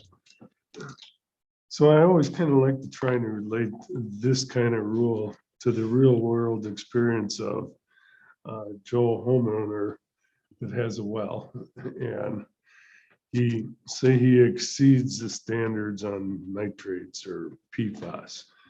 What does he do then?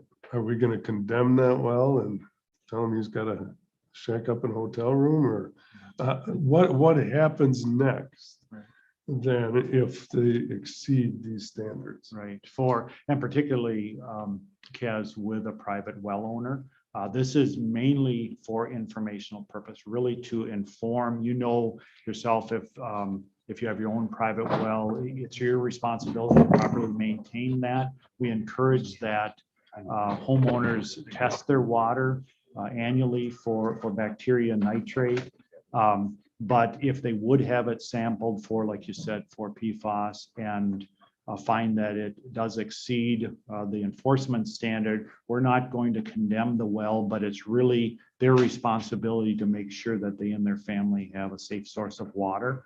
And that, they take steps if they need to have bottled water for the home or pursue. We certainly will assist them as far as finding an alternative source. Sometimes you can drill the well, a new well deeper to get away from the contamination. Otherwise, possibly move it around on property and drill a new well to get away from that. We are there to offer technical assistance for them, but we would not, condemn the well or anything like that. So do we offer the public technology alternatives?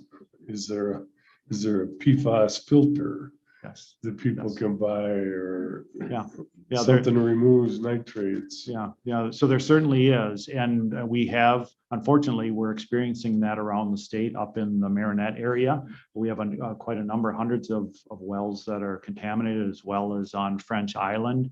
And there are proven treatment technologies. So essentially, and it's granular activated carbon that does a very good job on removing PFAS from your water, and they're relatively inexpensive.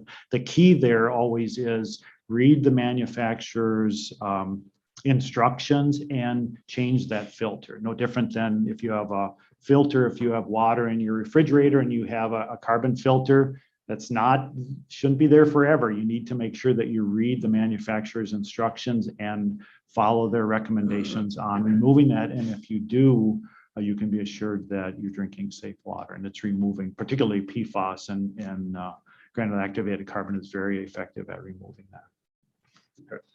Okay, so I think it's fair to say that this board has always reacted positively with administration when it comes to clean water. I don't think anybody here is debating the nastiness of these chemicals. Just watch the media or go online. I think where the angst has happened before, the discord possibly has happened, is how we derive at some of the levels. And I think that's where my optics are going to be, is when it comes to the level of each of these standards. How is it derived? Are we leading the country and we're the ridiculously low compared to the other 49 states or the EPA? So I hope that the department looks carefully at that to get a smooth passage over to the legislators, because that is the part that's always the question. I don't think anybody's debating the merit of these topics, unless you speak differently, the board. But we did last summer, and we will probably continue to look at how we got to the levels. The devil's always in the details, how it occurs. But this has been an excellent brief. It tees it up for new board members. Bill, you're right. This is going to be a big one, but it's an important one. And this board's not going to skirt an important topic and punt on it. Yeah, I would say, thank you, Mr. Chair. I would say that the public health officials are going to have to weigh in with this board. I think we can certainly set up briefings for them as well.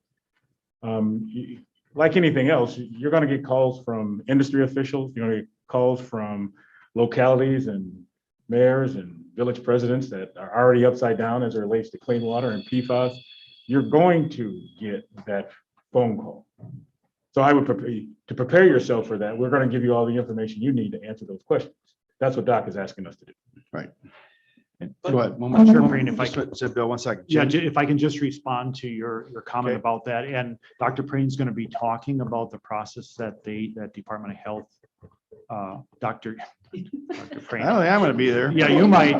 Dr. I Yang, might Sir be there, Yang but- is going to be talking next about the process that DHS uses. And because we do get that question, why is the Wisconsin number different than the Michigan number? And Dr. Yang will talk about, they start with that same set of data, the latest, most relevant scientific information on health effects. And as you'll hear from Dr. Yang, every state has a process set out in state statute and administrative rulemaking to develop rules. And it's due to that, while there's uncertainty factors, there's other factors that are brought into the process, and that's why there's subtle differences between the standards. So you'll hear, again, Dr. Yang will talk about that. All right. Bill? I'm not anti-clean water, but I get really nervous when we stray from EPA standards. I don't know how we can avoid that entirely in this process. I just, it's a concern. We'll create our own experts and our own expertise, and we come up with numbers that are, they're the gold standard. Well, are they? Compared to who? Compared to what? I just think we need to pay attention to that in this process. Right, and that's something that we have heard, you will hear as well. The state really should wait for EPA to move on this. Number one, as I mentioned, on the groundwater standards, that's not a federal activity. That's something that is on the states to do. On the public drinking water side of things, EPA has committed to developing rules. We'll see those rules in around 2026, and that's best case. That states would have to comply with that. We have several municipalities right now that are dealing with PFAS contamination, as well as a number of other consumers of water, of our public water in the state, that have no idea if their water contains PFAS. So we feel like we need to, there is some urgency that the state needs to move forward on setting those standards. And again, all indications are from EPA is that when we do see those federal numbers, they in all likelihood in the upcoming years could be lower. And then we would move to develop and revise our rules based on that. You mentioned one of the areas that's going to be looked at is agriculture, and glyphosate was one of the chemicals. That's a chemical that's used by farmers nationwide it's just, I mean, if you start impacting the use of that chemical for farmers, no. Yep. And that's a very good point, Bill. And as you know very well, we dealt with this. This isn't the first go around with agricultural pesticides that have caused some problems. Think of atrazine, think of allichlor, and there was a concern that in corn production, you're gonna cause no end of problems with that. Our Department of Ag takes a look at that. We set these standards. They look at that. They work with the farmers to make sure that, number one, they're applying at the correct dose. And then there's other areas, as we know, for instance, with atrazine rule, that there's some areas that you really have to limit or not use some of these compounds. But Roundup, glyphosate, similar. I think, again, it really is setting a standard that if you find it, this would be the level that you would be concerned. And then our Department of Ag, as well as us, we would work with facilities to make sure that they can meet the regs. Okay. Remember Paraquat? Yeah. So as an FFA kid in our hometown, it was the FFA kids that were responsible. All 8 of us are spraying Paraquat on baseball fields to control the weeds.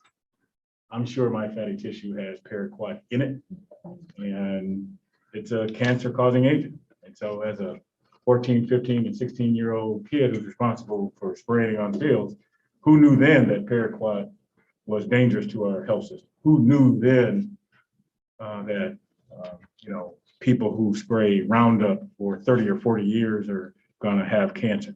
Well, these are all chemicals that are meant to improve mankind.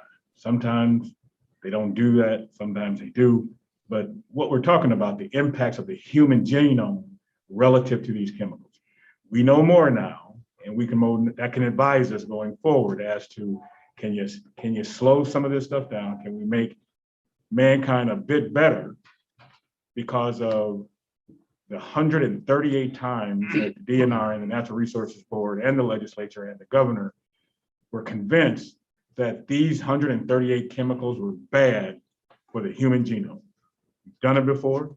I say, let's rev up, let's get our stuff together, and let's do it again. All right, let's move on. Marcy? Just to Bill's comment about the EPA, and obviously we've heard it from organizations and even some other groups. I just don't think we can lose the point that there are people dealing with this right now. The bottled water on French Island and Town of Campbell and Marinette and Peshtigo. And it just is surprising to me that Wisconsin, with our history of being able to address tough topics, that we would want to wait at all. I mean, we're hearing from the people that are affected, and I just can't imagine the impact it would have on our economy throughout the system if we look to delay or look to the EPA. And like you said, they don't even set the groundwater standards, so that's not necessarily the issue. But the other thing I don't want to lose is that the historic opportunity to really make a difference right now, given the infrastructure bill. And as I understand it, even the local communities can have an investment. And just sitting in on some of the comments from the previous hearings, they're willing to do that, and they're willing to put their citizens' health above other issues in the investment. So I look forward to it, and this was very helpful. Thank you. Okay, James, thank you for the brief. Thanks. We will take a 15-minute reconvene at 10:20 for one open forum and then move on with the rest of the agenda. Well, Dr. Yang. Oh, is there another one Well, right now? I'm sorry. Dr. Bang, I'm sorry. I thought we were done. Okay, we'll continue on with item 6, information on the PFAS chemicals. I'm sorry, apologize. Didn't know. Not on my list. The floor is yours, Dr. Bang. Yang, excuse me. That's okay. You keep have Dr. worries. Praying, but I'd be talking about tooth anatomy. I'm not sure the board would be really keen about it. Okay, go ahead. I'm sorry. Yeah, no problem. Are you guys able to pull up my slides?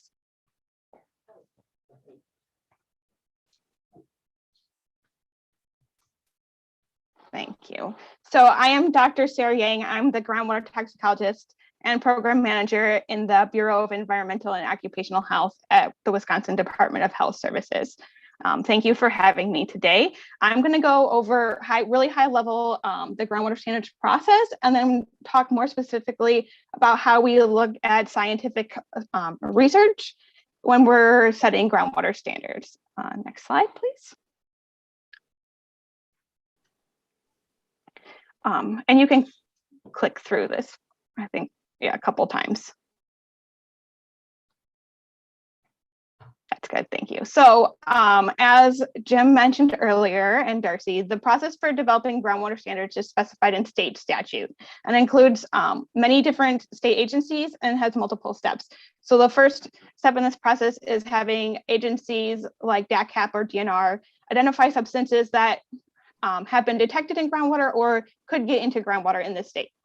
DNR then requests that DHS review the substances that could cause human health concerns. We look at these and then develop our recommended standards and then send them back to DNR for rules. So we're going to talk a little bit more about this step where DHS develops the recommended standards. Next slide. And you can click through this one. Sorry, I forgot that there was animation in these. So we follow a 4-step process. The first step in this process is looking for this relevant scientific information. And that's what I'm going to talk about a little bit more later on in my presentation. But once we gather all this information, we select the appropriate standard. Now, Chapter 160 is very specific in how we can use available scientific information. It really outlines a hierarchy of data. And so you will see that throughout this process. We will talk about that when we talk about these recommended standards of what kind of information is available and what are we allowed to use as part of the establishing a groundwater standard. Then we document these standards. So for cycle 10, we have a 300+ page scientific support document that outlines the process for each of the recommended groundwater standards. And then we share these recommendations. We, sorry, the visitor.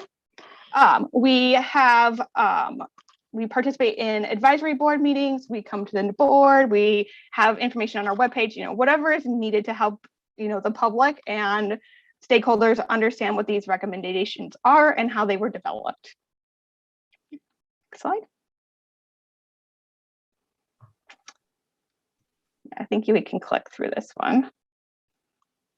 So when we're talking about gathering relevant scientific information, we look to a lot of different federal and international agencies, as well as published scientific studies. So we looked at the EPA a lot. If the EPA has a drinking water standard or a health advisory level or a reference dose for a chemical, we really look there first. And then we look to see if there is other new or relevant information. So the ATSDR stands for the Agency for Toxic Substances and Disease Registry. It's the toxicology part of CDC. And so they come out with a lot of relevant toxicological information that we look to. And then WHO is the World Health Organization. We're very similar to EPA in sort of developing recommended health thresholds for drinking water. And then there's also published scientific studies. And so we're going to talk a little bit more about how we look through those scientific studies.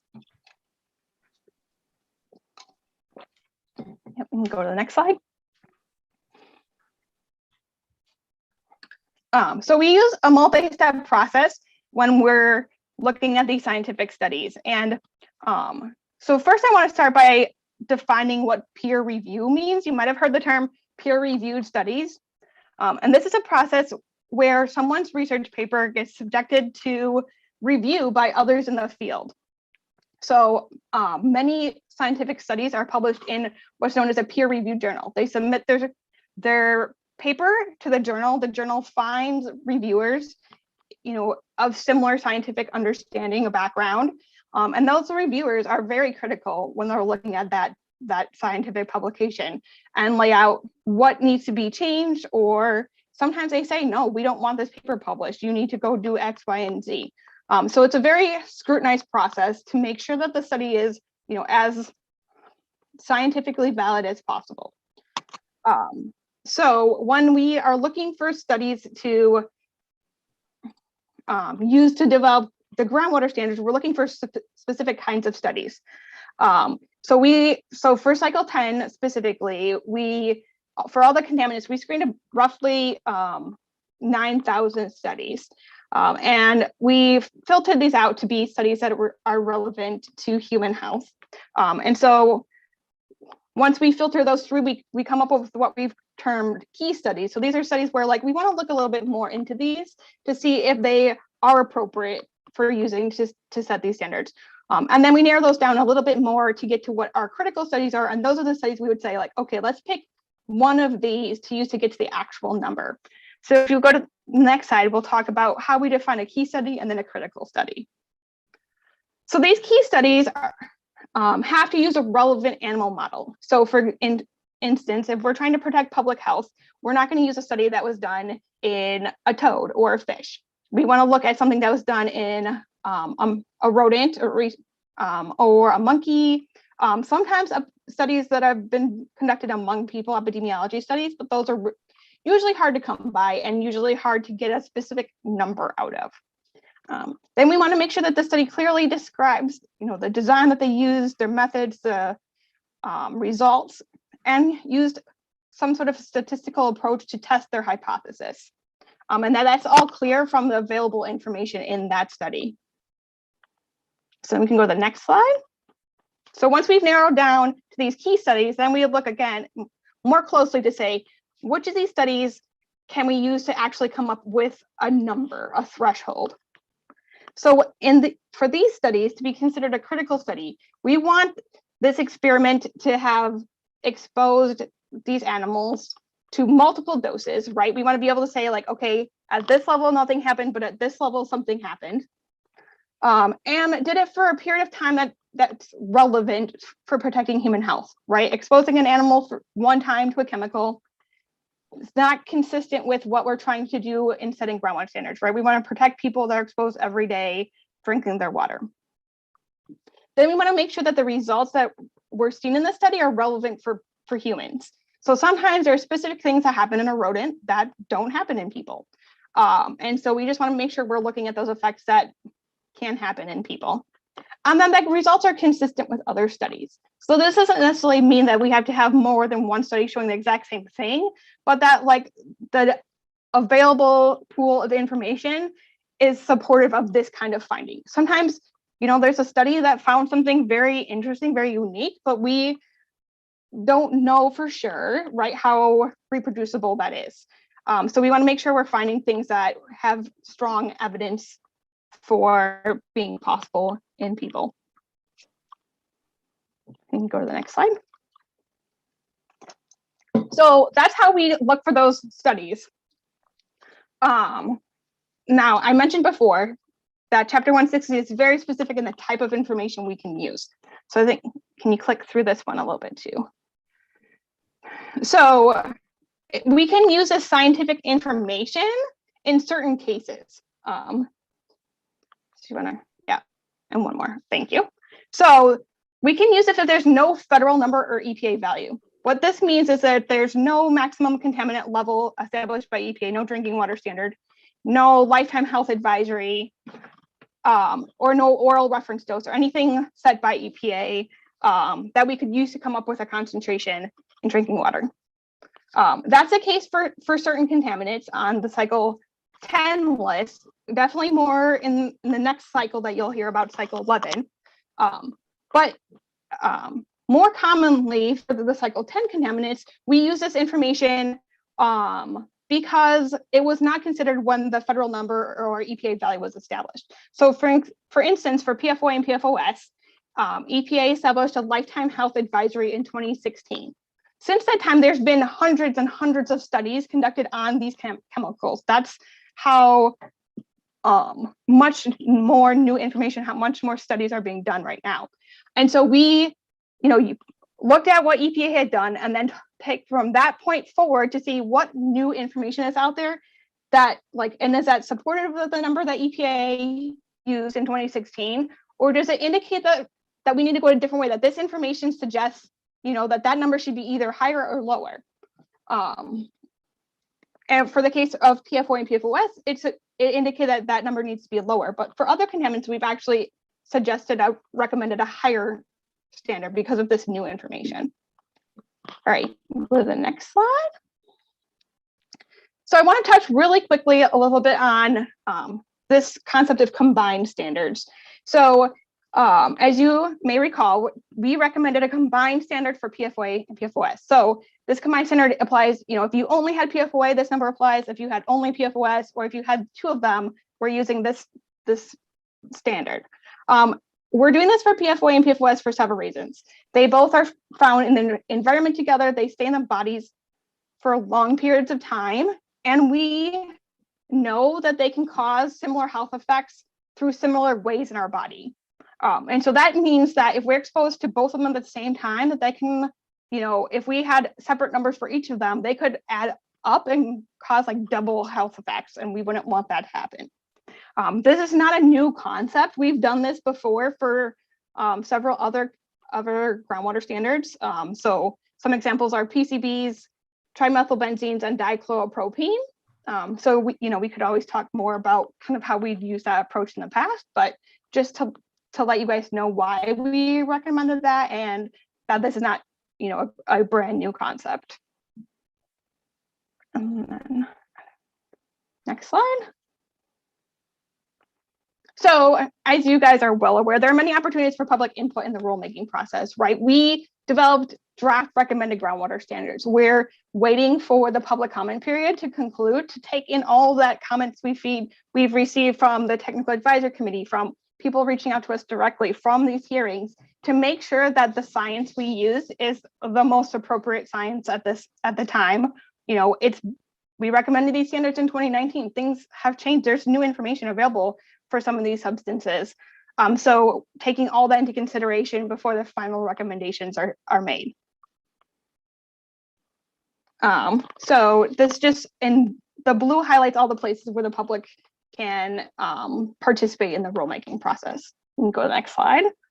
We are obviously here. The public hearing is set for January 6th. So we are really close to the finish line for this one in terms of opportunities for public input and DNR's work on this one. You can go to the next slide. And then Jim mentioned this earlier, but I wanted to reiterate the fact that there are many opportunities to revise these numbers in the future, right? We can do this when new federal numbers come out. So, you know, we can put a number in place right now, and then if and when EPA comes out with a drinking water standard, we can revise these. This is a cycle. This has been done before. Actually, some of the substances on the Cycle 10 list are actually in this category of being revised because there's new information. We can also, again, as I mentioned, revise things like right now in the rulemaking process after the public comment period because of new information or information that's brought to us during public comment. And then I think that's the last of my slides, but I'm happy to answer any questions that you have. Thank you, Sarah. I do have one question for you. Sure. It's no surprise in today's atmosphere that the peer review process is being questioned. There's censorship going on in the peer review process. And there's frankly a frustration in the scientific community for many different topics that this what we had for generations is being sidelined. Do you find that to be true in the peer review process for this topic that you're an expert on? So, I mean, I guess we are not the ones doing the peer review, right? We're looking for research articles that are published in, well-known scientific journals. And then we're taking that information and consolidating it and putting it in a publicly available, document that lays out the whole process we've used. So I guess I would say, no, I don't think that, we have concerns about there being some sideline of data in terms of setting these recommendations. I think, we kind of like cast a really wide net to make sure we got all the information that we could find, and then string through that to make sure we're using the most appropriate for what we're trying to do. Okay. Any questions? Bill? Sarah, one of the challenges as a board member that I face on these very technical issues, you've talked a lot about how you look for scientific evidence that's relevant and helpful in making your health recommendations for standards. Oftentimes in the review process, we're presented by various interest groups with other studies that come to us. And it's very difficult to weigh those, versus the recommendations that come from you. Oftentimes they're purported to be more current information, more accurate information.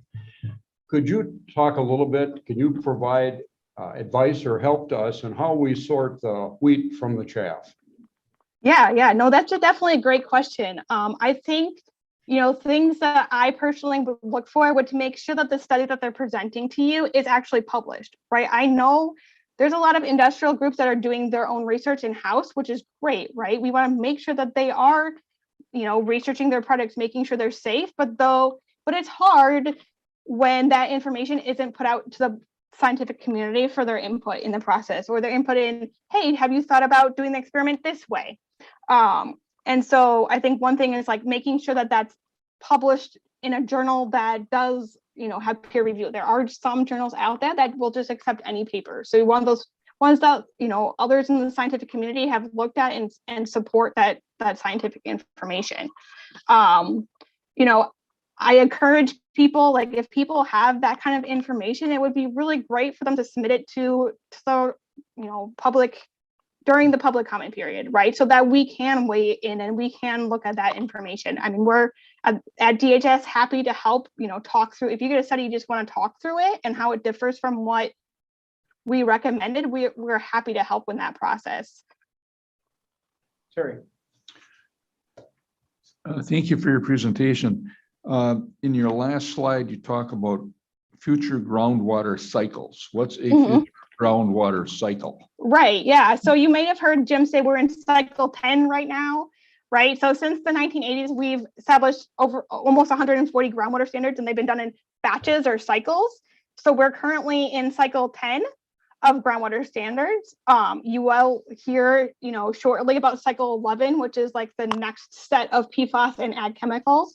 But we kind of like lump them all up and do them in a group because I don't think anyone wants to hear a whole, rule-making effort for one or two groundwater standards. We want to kind of batch them and send them through the process as a group. So that's what the cycle means. So what's the time frame for a groundwater cycle? So Jim might be able to speak to this better. There's no requirement by state statute of how often we have to do these cycles.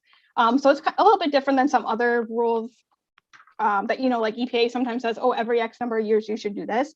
This is kind of like as the need arises, as there's enough information in that list, or there's like some urgent public health concern, that cycle can occur.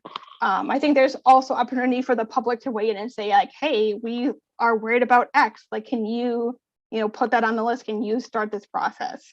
That's actually, I'm pretty sure how cycle 11 started. Thank you. Marcy?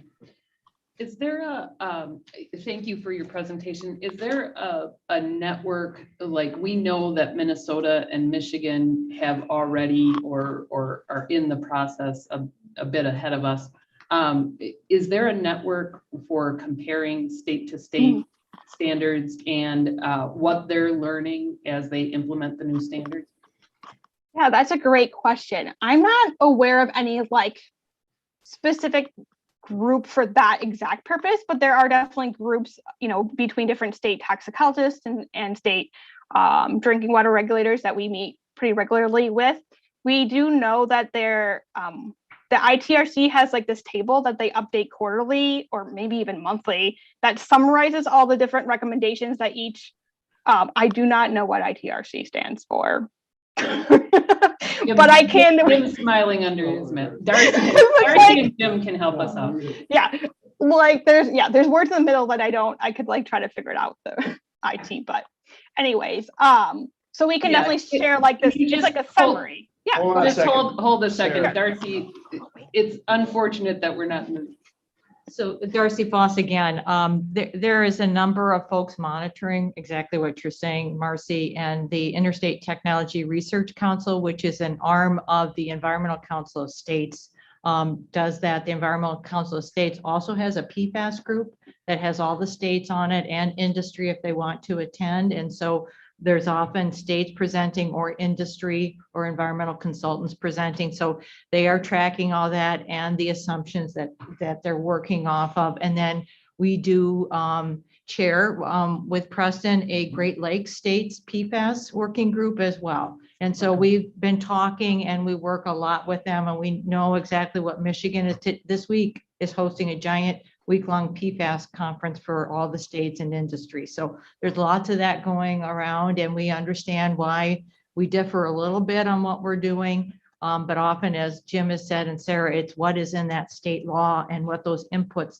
have told them, what is it, an adult being exposed, or is it the most susceptible, which may be an infant, right, being exposed? And those laws help dictate how those numbers may change. So, okay, thank you. Thank you.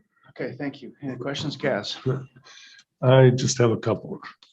I was once told by a PhD professor that many a beautiful theory has been beat up by a gang full of ruthless facts. So, and I kind of try to apply that to a lot of what we see come before us. And it was mentioned earlier today that PFAS can lead to hypertension. Well, we have a study. It's just we're not doing it. Is hypertension much greater in the Peshtigo area than it is other areas where there's not PFAS? Or for example, in Waukesha, there's radon or whatever in the water that I drank for 15 years. Is there a higher incidence of cancer from that in Waukesha? To me, that's the facts on the ground. And have we looked at any of that when we're going to set the standard? So that's a great question. So that kind of gets back to those epidemiological studies I mentioned. Those are studies that are conducted among groups of people, right? So we go and look at like, okay, these people were exposed to PFAS and these people weren't, or at lower levels, and what are the differences there? Those studies are great to help us kind of figure out what are the things we want to look at more. What are the things, like if we're going to look at a research animal and try to figure out what that number is, like what are the effects we should be looking for in those research animals, right? It's really hard to use those studies to come up with what that number should be.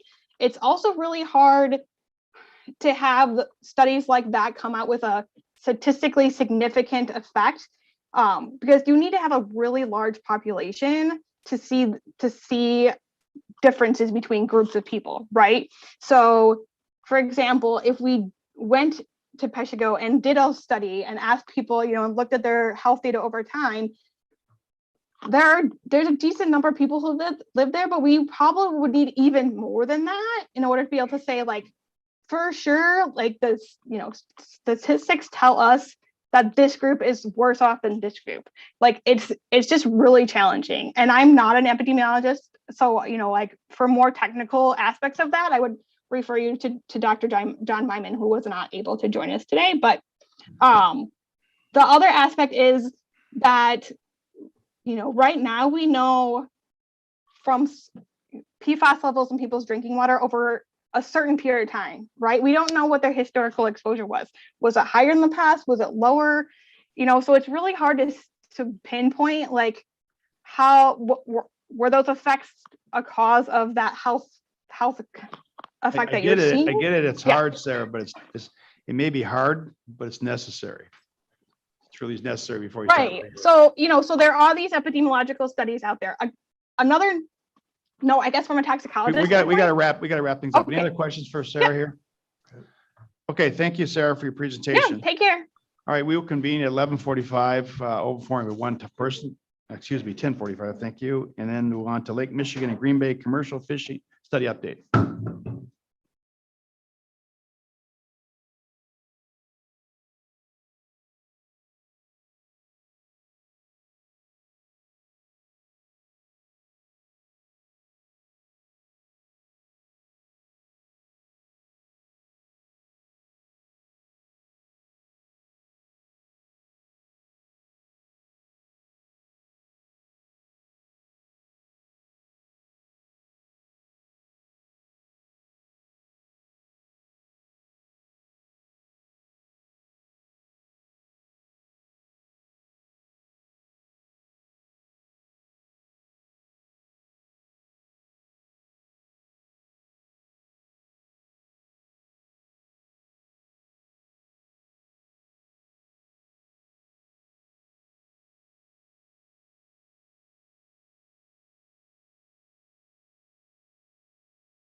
Calling meeting back to order.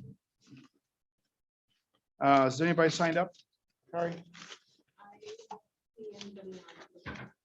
Nobody signed up for open forum. We're gonna move on into item number C, but I do want to take this time for a second. And I apologize. I was confused because I thought Darcy retired. Then I saw here, so I guess she's gonna head this thing up, but Darcy Foss, who's been with the department a long, long time, gives us one of the best briefs, most condensed versions of briefs I've seen since I've been on the board. Is retiring at the end of the year as well, right? That's a big hit to that department, to that area of the department. Darcy's a wealth of information. Once again, his passion as Todd Ames, maybe touch more in some areas. We're gonna miss her. You could turn to her and she can answer any question we had regarding the historical aspect of clean water and environmental issues in Wisconsin. So I know she left. I want to apologize publicly that I did not have a chance to bring her up to the podium. My bad. But let's give Darcy a round of applause because we're going to miss her. Okay, we'll move on to item C, Lake Michigan and Green Bay Commercial Fishing Study Update. PowerPoint by Bradley Eggert, Great Lakes. And we have Charlie Hendrickson on the sideline, willing to answer questions. He's want to make us available in case of questions or comments as our commercial fishing liaison. Brad, go ahead. Well, thank you, Chairman. It's informational only, people. Yeah. Well, thank you, Chairman Preen, Natural Resources Board Member, Secretary Cole. I'm Brad Eggold, Great Lakes District Fisheries Supervisor. Going to give you an informational update about our current status of our Lake Michigan Lake Whitefish permanent rule proposal, as well as mostly the catch composition results from our recent studies we've concluded. I first want to say that I think probably by looking at the document as well as the preview of the presentation that this is a really complex issue, whether you're looking at the rule, the study, the social, economic, political environment that we deal with on Green Bay with the fisheries. So my hat's off to DNR staff beyond me that have been working on this issue for a long time, as well as our partners at UW Green Bay that did the vast majority of the onboard monitoring. And then, of course, the fishers and stakeholders and commercial fishermen that got us to this point where we are today. We've had a lot of meetings, a lot of engagement, over 20 meetings, informational meetings, Lake Michigan commercial board meetings, hundreds of hours to get us to this point. So with that said, I want to give you a brief overview of what's currently in the permanent rule provisions. We have been working with the Commercial Fishing Board on zone quotas in zones 1, 2, and 3. In addition, we also have on top of that and overlaid on top of that a total allowable catch based on our modeling work for both Green Bay and Lake Michigan that the harvests will not exceed in those areas. And then an innovative approach to putting all that information and the formulas in the code, which will allow us to respond to changes in the whitefish population more quickly than we currently do. And in fact, we'll be running those models this summer and coming back to the board with probably updated TACs in the fall of 22. And then we've been, as you know, been working very hard with the commercial fishers as well as the entire community on mandatory reporting electronically. We have guide reporting that will be electronic, and now this will be the commercial fishers also reporting electronically as we move forward. We also, through working with them, are going to be getting trap net locations and a trap net so we know where the trap nets are and what trap nets are lifting. And of course, the allocation of whitefish in Green Bay will be 50-50 split as it should be between the sport and commercial. And right now we have 100% of the quota allocated to the Lake Michigan commercial fishery for whitefish. We don't see a lot of sport angling for whitefish, but if that develops, certainly we'll go back and look at that ratio moving forward. And then lastly, we're looking at a limited entry area for Lake Michigan Lake Whitefish trap nets. In code, it's called a restricted area in the southern grids in Green Bay. And this is consistent with what we're seeing in trends in bycatch and the mortality in the bay. But obviously, all these rules are still provisional. We're still working with the groups. And obviously, we'll have a final rule proposal before this board in January. So moving on to the more germane part of the talk, and that's looking at the catch composition study. So here's a map of the various commercial fishing zones in Green Bay and Lake Michigan 1, 2, and 3. If you look at the top of Green Bay, that's showing you the demarcation between Green Bay and Lake Michigan there with that red line. When we're looking at presenting this information and working on it, we looked at splitting up Green Bay, where the bulk of the work took place, into a north and a south half. And if you've got really good eyes today and you're not color blind, you can see that the red dots are the trap net locations in both the north and the south units of Green Bay. We did group it by geography for simplification of the analysis. And this just represents some of the small fraction of information and analysis that was collected during this study. So let's take a look at what we saw for observed trap nets. This is a graph showing the raw numbers of fish observed by our monitor, which came out of UW Green Bay in 20 and 21. These are actual counts of fish. You can see on the x-axis, we're talking 0 or y-axis 0 to 140,000 fish here. And you'll notice we have increasing number of fish counted going from 2018 to 2021, which is expected. As you can see, we monitored more pots in 21 compared to 2018, 40 and going up to 363. So what are the whitefish trap nets catching? They're catching whitefish, which is great. This is why they're designed to catch whitefish. You can see on these graphs, the preponderance of numbers of fish that were observed and counted were either harvested whitefish in the darker gray or discarded whitefish in the lighter brown. And bycatch in those really small bars make up a pretty small fraction of what was counted during these monitoring trips. If we focus in on just the bycatch portion of the trap net, these again are raw number of fish counted. You'll notice that the axis has changed now from 0 to 2,500 only. And again, we saw more fish counted as bycatch through the years of the study, again, because we monitored more trap nets. What was caught? You can see walleye in red, freshwater drum in green were the two main species that we observed in these trap nets. As far as walleye is concerned, a dominant number of walleye were observed in the southern nets. You can see there 98% and 96% of the walleyes that we counted came from those southern nets.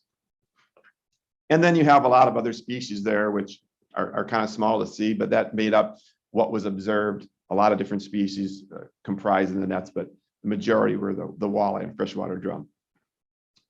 So that was trap nets. These are raw counts of fish observed by our monitor.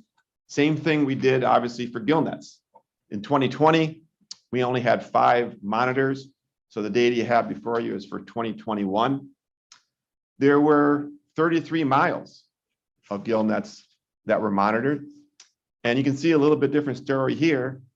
What was caught in those nets were harvested whitefish, which is great. These nets are designed to catch whitefish that are harvested. They have to use 4.5-inch stretch mesh for their fishing. Why 4.5? Because they catch whitefish that are harvested above the legal 17-inch limit, which is why we make that mandatory on that size. They also obviously caught bycatch as well during that time. And if we focus in on the bycatch again, the scale has changed from 0 to 1,000, but the bycatch is a little bit different than we saw in the trap net. Here we're seeing sucker species, freshwater drum, and smelt. I will note that we were monitoring over 33 miles of net, and there were a total of 55 walleyes counted during those monitoring efforts. So that gives us a good picture of what was the number actually seen and counted by the monitor. Well, how then do you expand that to the entire fishery for the entire season on trap nets and gill nets that were lifted when we didn't have a monitor on board? Well, what we did there is we looked at creating an estimate, or we call a projection, of how many fish must have been caught then over the entirety of the fishery. And we did that fairly simply. We looked at the average number of fish observed times the number of nets in that area to create this projection. Fairly simple and elegant. So for an example, if we had 10 whitefish on average discards in a net, and we had 300 nets in that month, there must have been 3,000 whitefish discards for that month. We added all that information up, and I'll be showing you the results of that on these next couple of slides. So from here on out, these will be projections based on our monitored number. So looking first at walleye bycatch.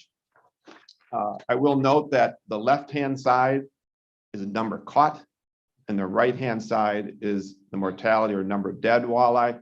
You'll notice that the scales are different, 0 to 14,000 on the left and 0 to 1,400 on the right. So what do we see with walleye? We see that as you move south into the bay, the walleye catch and mortality increase from north to south. And we also see that about 10% of the walleyes that were captured were deemed as mortalities from our monitor.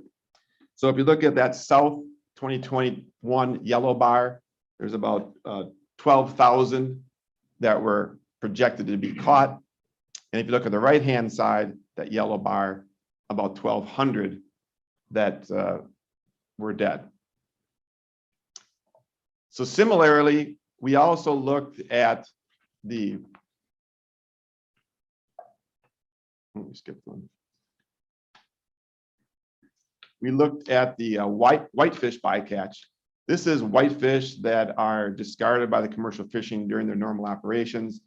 They might be undersized fish. They might be a little bit smaller fish, maybe in weight, and they release them out of the trap nets, obviously preponderance of them being alive. So again, if we look on the left-hand side, these are a number of discards that were caught.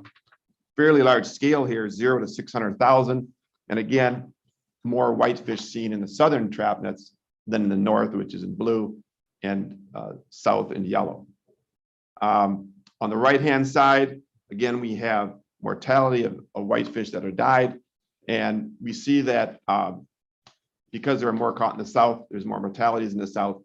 But even with that, if you look at that yellow bar on number of caught in 2021, there were 570,000 fish caught and about 13,000 projected to be dead, or about 2% of the bycatch.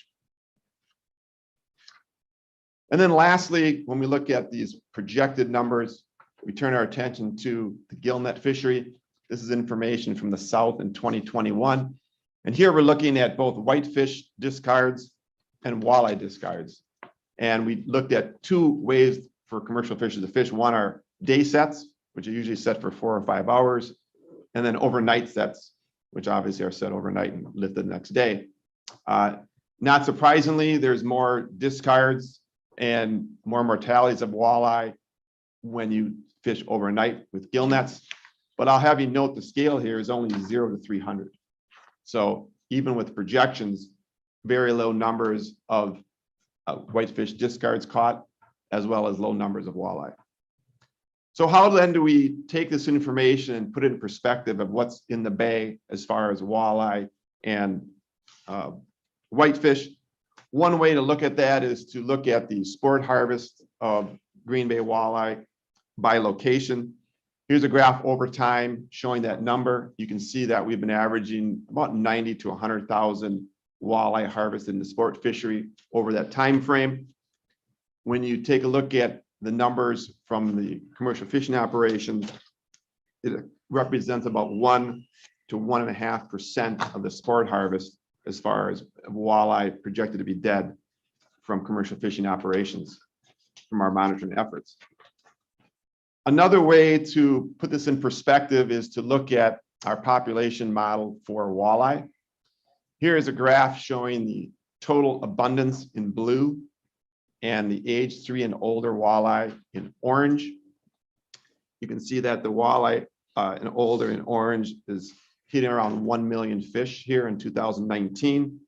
So again, taking a look at the walleye mortalities from commercial fishing, it represents less than 1% of the age 3 walleye population in the bay. We did the same thing when we looked at the whitefish discards. we looked at our Green Bay, Lake Michigan population model. The upper line is biomass of fish, projected at 35 million pounds the last time we ran the model, or in numbers, which is the smaller dash line at over 15 million whitefish in the bay. And then we take a look at the mortality that we saw from this operation. We're looking at 0.11 to 0.15% when you compare it to the fishable population of whitefish in the bay. So on the summary on the catch composition study, we did see that overall whitefish were caught in both trap nets and gill nets, and that these bycatch of species were relatively low in terms of numbers. Both for whitefish and walleye catches and mortality, they did increase going from north to south. At times, we did see the trap nets acting like gill nets, meaning that some fish were gilled in the nets, and that become an issue at times, and we did see that in the information and data. But when you compare it to the projected number of abundance estimates in the bay, it does represent a fairly small fraction. So what do we do with this information? How do we utilize it as far as the provisional and recommendations for the permanent rule package? We essentially did a couple of things. One, we're going to require trap net and reporting of lat-long coordinates for these trap nets in Lake Michigan, and also reporting of what nets you're lifting at any given time. This will help us track the number of lifts, how long those nets are in the water, and give us a good accounting of where these nets are, which then can be relayed to the sport fishing community for where these trap nets that stay in one spot for a long time exactly are. We also plan to look at the mortality estimates for whitefish that are generated from the study and utilize those in our model work that we're going to be doing this summer. So we're going to be using that information from the study, incorporating and taking into account the mortality rates on whitefish from this study, and run that model here probably late June, July of 2022. And then lastly, this restricted use area, or what's in code called the restricted area in grids 901, 902, and 1001, so that if you're fishing for lake whitefish with a trap net, you would need a permit to fish in those areas. But if you're fishing for other species with other gear, or even with gill nets for whitefish, it doesn't apply to you. This is really only for lake whitefish with trap net fishing in this area. Like everything we have here, we've collected a lot of tremendous information, a lot of collaboration with UW Green Bay, as well as the commercial fishers and sport community to get to where we are. We have a lot more information than we had sitting here 2 years ago. And obviously we could always use more, and we're going to continue working with the commercial industry and sport to continue to evaluate the whitefish. And if issues arise, good, bad, or neutral, we can certainly address those with future scope statements and rule proposals to address those as they come up. But we're happy with the package as it's presented right now, still working on it, and hope to have a final rule package to you later in January. I thank you, Brad. Is there questions for Brad? On the how you came up with the projections, I don't know what the slide number is, but is there any seasonality to the study, or how are they taking note of the timing? Because sometimes it was dependent on when the commercial fishermen were going out, right? It wasn't, the science of it couldn't determine that you were going out to monitor the 33 miles at the same time each time, right? Is there any cross comparison there? Yeah, well, we did for the projections, and for brevity, I didn't include it, but it was by month. So we made a projection with all the information from June, and we didn't apply that to September, October. We used June data for June, July for July, and we just added that all up for the numbers you saw here. So it is based, the projections are based on month, essentially. And that will continue in the season of 22. For the monitoring? Right. Yeah, we don't right now have a really comprehensive monitoring plan. We're gonna have to really get innovative in terms of what kind of monitoring and what level we can do. The graduate student that was great, Taylor out of UW Green Bay, she monitored, you saw all those lifts. She was on board probably for a huge percentage of those, starting in May of 20, and then continuing to the end of 21 here. But that her thesis part of that monitoring is completed. When the walleyes have mortality, are they just the bycatch? Are they just thrown back in, or what's the law, the current? How do we, what happens to them? Yeah, right now, non-targets like walleye are over the side, dead or alive. And that's what we've been doing for, 40, 50 years on the Great Lakes for sure. Any thought of doing something different? At this point, no. Okay. And most of the mortality and accounts were from instantaneous, and the monitors on board noticing that maybe a seagull picked it up or it wasn't doing well. And was sort of her criteria for determining if that was a live fish that survived or didn't make it for all the discards that were done. Okay. Bill. I think this is a pretty incredible study, but as was alluded to, fish populations can change pretty rapidly. So it's almost got to be a constant monitoring, doesn't it? Well, I think we can use this information. I think if we see various population levels, whether it be walleye or whitefish or other species, drastically change in the next couple of years, then you might expect something to be different. But because of the data, I think we can use the effort that they're doing on any given year, like how many trap net lifts were done or how many miles of gill net, apply these rates to that, give us a picture over, what's the estimate numbers. And then certainly, I think, look to the future, Bill, on when would we kind of redo the study. Like we do with ducks, every year we adjust our hunting pressure by how many ducks there are in the landscape. So right. I would suspect it can't be much different with fish. Yeah, a little harder to count fish underwater, but yeah. It is harder.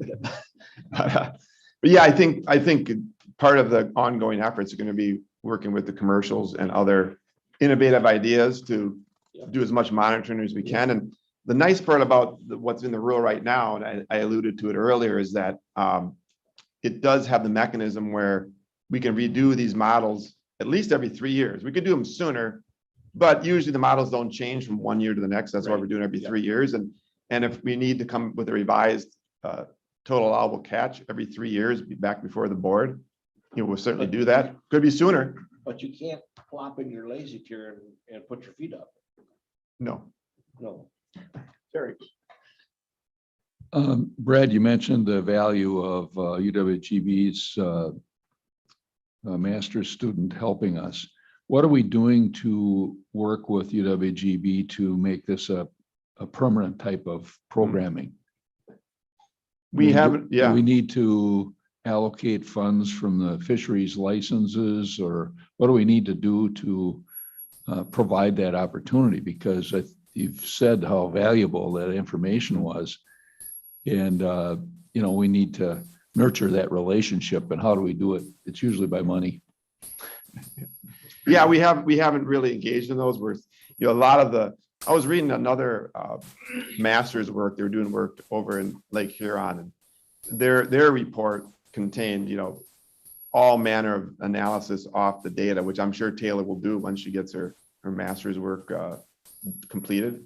And so we're going to learn a lot just from that. And I suspect other innovative ideas and recommendations might come out of that work. I'm not sure what they would be. But yeah, we'd have to engage them and talk to them and see if they're willing, if we can do it or not, or what framework we would have. Does the Commercial Fisheries Board have monies available for something like that? Charlie, I see your lights out. Would you like to? Yeah, we do. I will defer to Charlie on that one. Well, that wasn't the first question I was hoping to respond. But morning, Charlie. Yeah, good morning. Thanks for including me here. And I appreciate all your efforts on this. It's been a long process, and it's actually very difficult. we as a board do not have any way to assess fees or collect money. I don't know if the fishers in the lower bay, some who have contributed to this study and some who have not, are going to be willing to continue. I will say that UWGB is a resource that is more and more interested in becoming involved.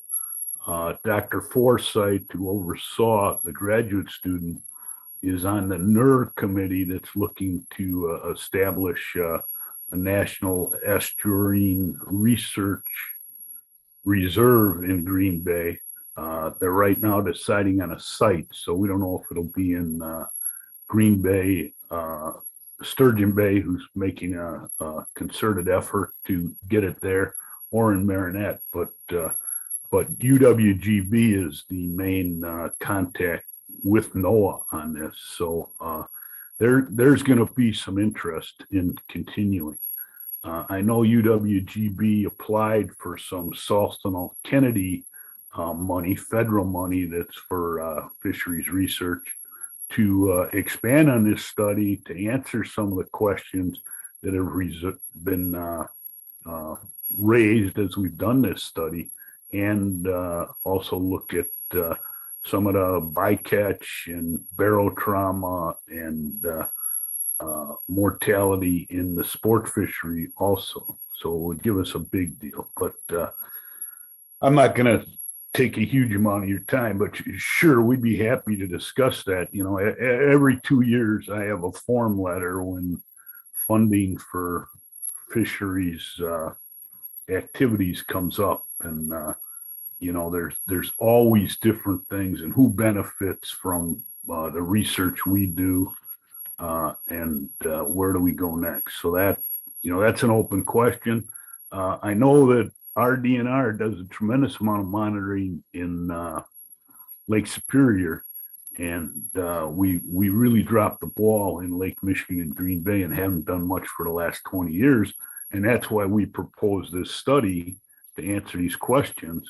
And then when we were struggling to conduct the study, we contacted UWGB and got them involved. So we're committed. I mean, I'll say that much. We are definitely committed. Thanks. Thank you, Charlie. Bill. I've got a few questions, but this one's probably a timely opportunity to comment. And then if we have time later, I may bring up a couple more. This issue of funding, Bill, you hit the nose on the head. This is very comparable to waterfowl, which benefits from a regular annual survey process. The unique thing about the commercial industry and commercial species in Lake Michigan is there is no dedicated source of funding for that kind of monitoring. And you've heard in the past, we're hearing presently, and you'll hear more before this issue's done, from voices in the sport fishing group that say you can't spend sport fishing dollars on commercial monitoring. So it's a real conundrum right now for the program and for the commercial fishermen and the health of this fishery overall. Long-term, we need to find a better source of resources to continue this regular monitoring. It'll make for a much better managed resource. Came to the top of my mind when Charlie was talking was, what about charging $1 for every 1,000 pounds of whitefish sold that goes back into research? I don't know what the number would be, but that would be your source of revenue. I can't make this speech nearly as well as Charlie has, but he always emphasizes that commercial fishing is not a hobby. It's, you know, it's a business, and it's a business, and it's a public service to bring natural resources to the table for people that can't fish and enjoy eating fish. So there's a big public benefit that comes from this. To me, there ought to be some commensurate amount of funding to support and to make sure that fishery remains sustainable. I agree. All right, thank you, Bill. Any other questions for Brad or for Charlie? Bill? I have a couple comments if there's time. I've been tracking this closely. I've listened into a couple of the commercial fishing board meetings, some of the public input sessions. Be very careful when you're looking at these charts and graphs and data. There's a lot of confusion from people that look at it and they see the size of the bars and they don't look at the scales on the side, and it gives them a false impression. Even the bycatch color codes are bright, they're attention getting. So they look at it, oh my God, look at the bycatch, it's that big and it's bright red. So Brad's done a really good job of putting the recommendations at the end here, which are sort of the big picture takeaways. And the big picture takeaways is the bycatch information is good, it's solid, it supports an increased fishery, and it's a very, very small proportion of the fish caught. There are some unanswered questions in here, some significant ones, and more data would be helpful to answer that. There's a lot of angst over how to treat the southern end of the bay, this proposed limited entry or restricted area. There hasn't been any trap net fishing in there for 30 years, 40 years. Charlie know better than I, but for a long time. So we really don't have any data, and yet the trends show that there's more and more whitefish discards in there, which could mean more undersized fish. It might be serving well as a nursery area that supports the fishery more broadly. Nobody has the answers to that. But to me, the takeaway from that is this is a sensitive area. There are some trends that have unanswered questions and a lack of data, and we need to go slowly and carefully there. But those are just some examples. The gillnet bycatch is minimal. I was taken totally by surprise, expecting a lot more impact from that. And it's really a credit to the fishermen in developing methods and locations to They're minimize. skilled at what they do. Exactly, exactly. But there's some times of the year where we didn't get a lot of data, and that would benefit from some continued monitoring.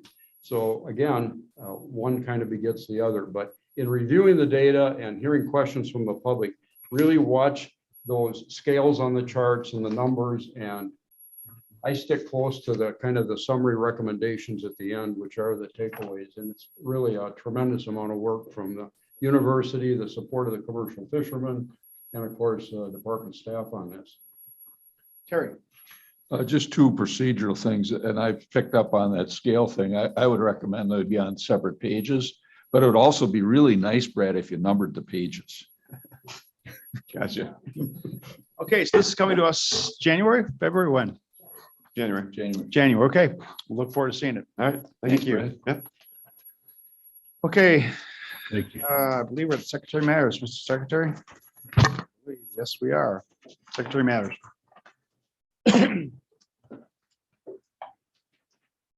Retirements. Yeah, so.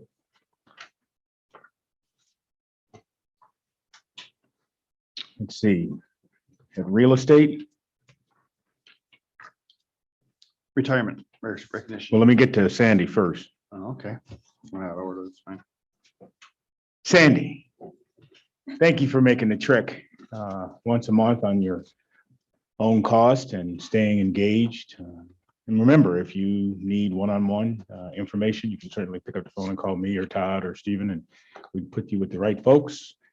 When tours begin, you'll get to see all of those types of activities, so nothing is lost as well. So my hope is that your tenure so far is gaining a bit of steam as to your own knowledge, skills, and abilities about the operating procedures on the board. So Definitely. please take it away. Definitely. Thank you, Secretary Cole, again, for yielding some of your time for me to address the board.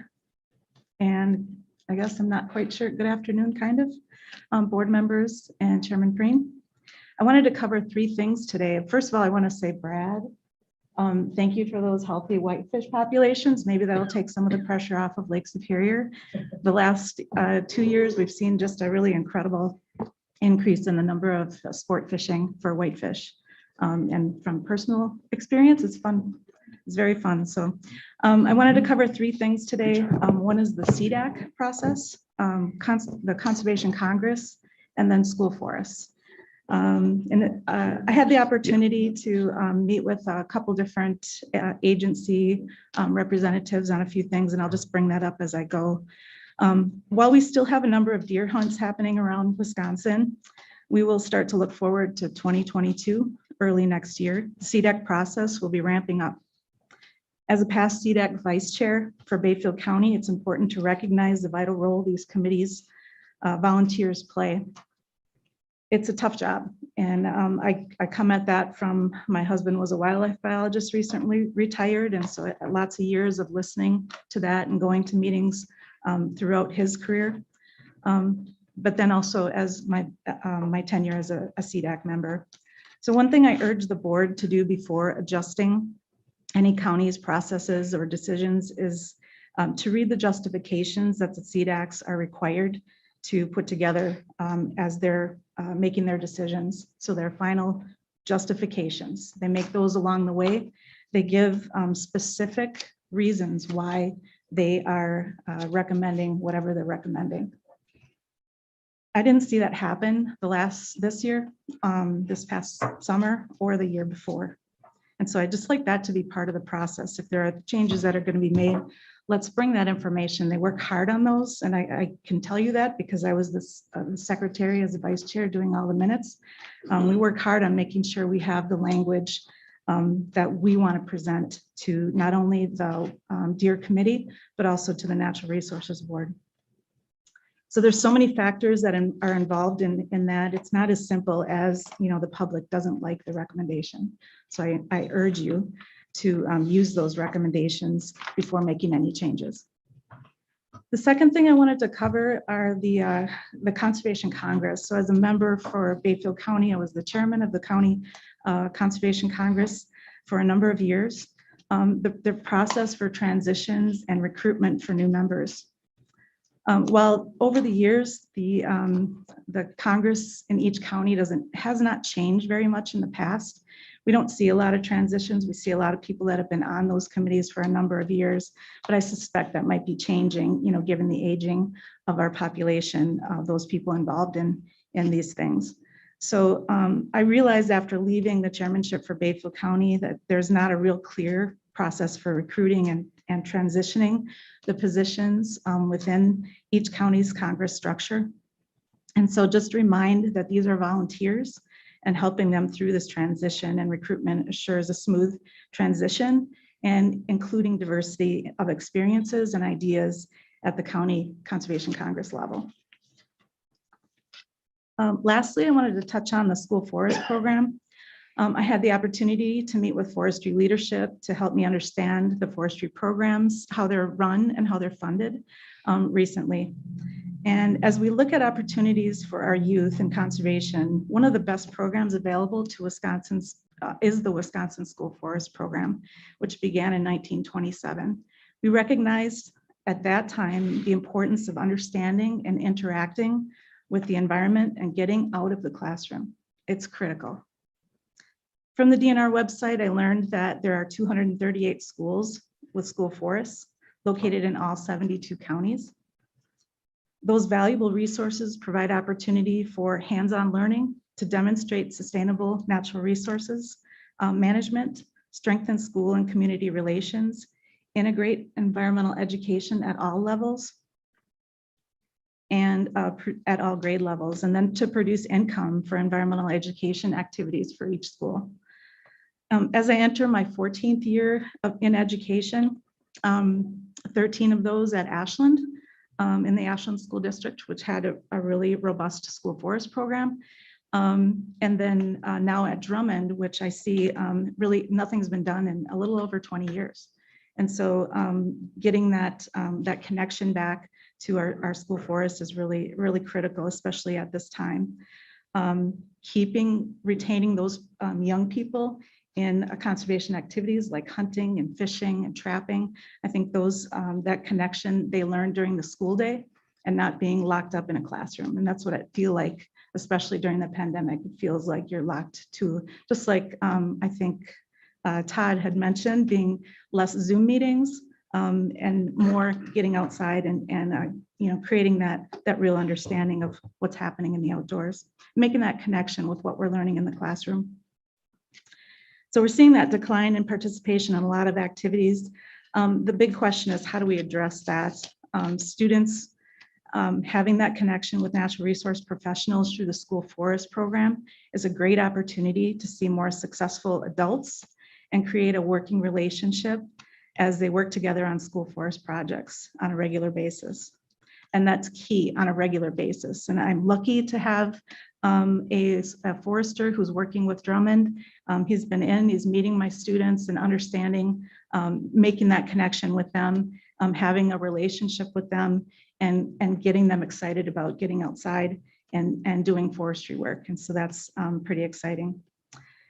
As we navigate this pandemic, students need that exposure.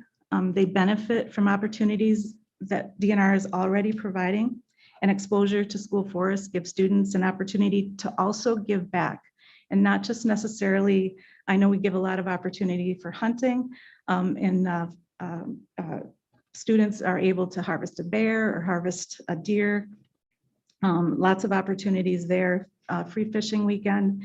So it's a lot of the take, and I'd like to just propose that this is an opportunity for them to give back as they help to create outdoor classrooms in their school forests, as they help to manage the forestry resource that they have and earn money back for their school while they're learning specific skills. So that's my take on using those school forests and how it can impact students. So they're doing things like trail maintenance, planning natural resources, interpretation, forest harvest planning, building structures and classroom areas, and outdoor recreation areas.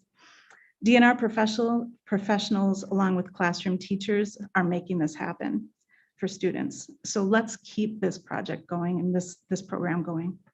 That's all I have for you. Thank you. Any questions for Sandy? Well, more of a question on the school forest. Does that income go right back, or maybe that's for Stephen? I don't know where the money goes, but she's right. Every 72 counties have school forests. And so I think the idea here is to, and there's been talk in the Milwaukee area for a forestry museum that has yet to come to fruition. So, what Sandy is bringing to bear in terms of environmental education amongst our children, specifically as it relates to forest, but environmental education has a robust forestry, fisheries, wildlife, air, water, and recreational activities, of course. And so I'm going to ask Sandy on the heels of this, because as an educator, she can advise me and certainly this board as to having staff spend time with her and give her the ABCs and 1, 2, 3s about environmental education. And so that's been a lightning rod for us, because we have a lot of people coming into the DNR, whether they are from school districts or the Natural Resource Foundation. Many of our retired employees go and work and do volunteer work for the Natural Resource Foundations to get people into the outdoors in every classification and in every type of activity. And so to your point, while I may not know, and we'll get you an answer in terms of what happens to the funding for that, but for me personally, and certainly for my leadership team, this notion of environmental education, forestry, fisheries, wildlife, air, water, recreation, SCORP reports, and all that will advise us going forward if we are meeting our goals and hitting our targets.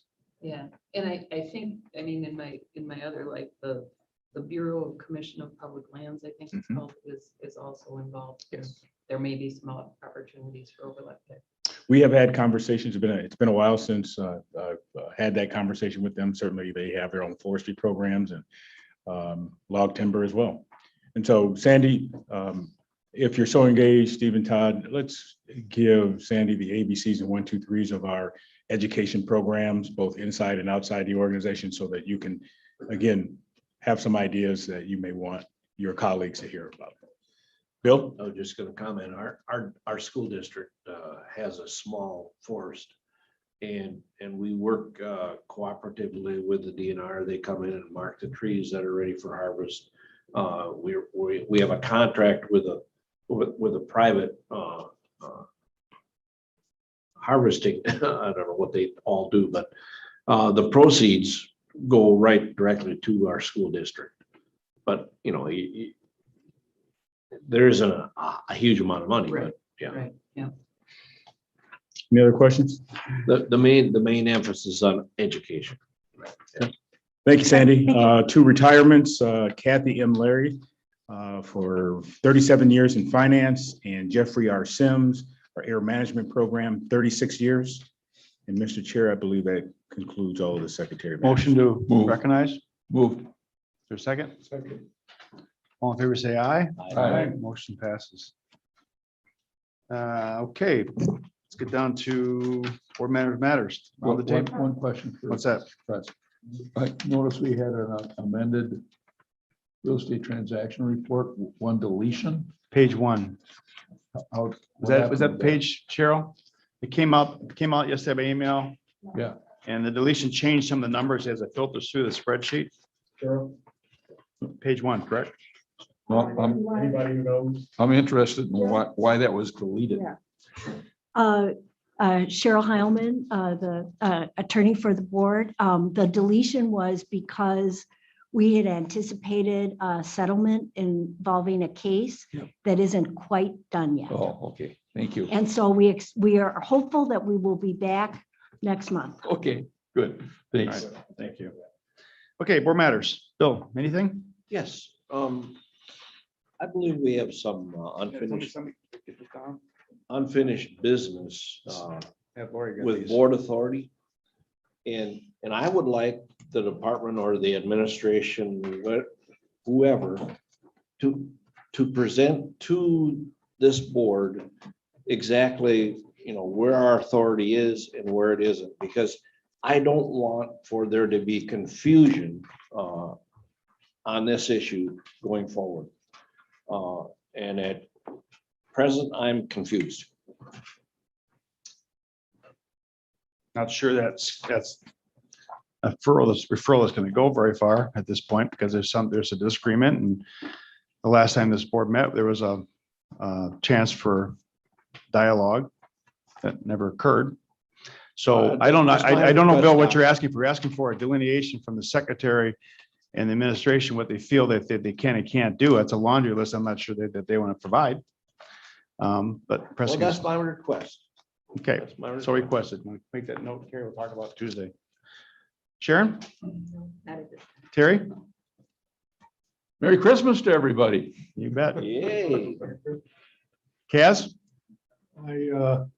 I did get a chance to meet with the forestry people on the forestry metric finally after deer season. And there is time for things like that. So, and right now because they're in a 3-year cycle on their monitoring of regeneration, there's not a lot of significant data there yet to set a baseline to tell where we're at.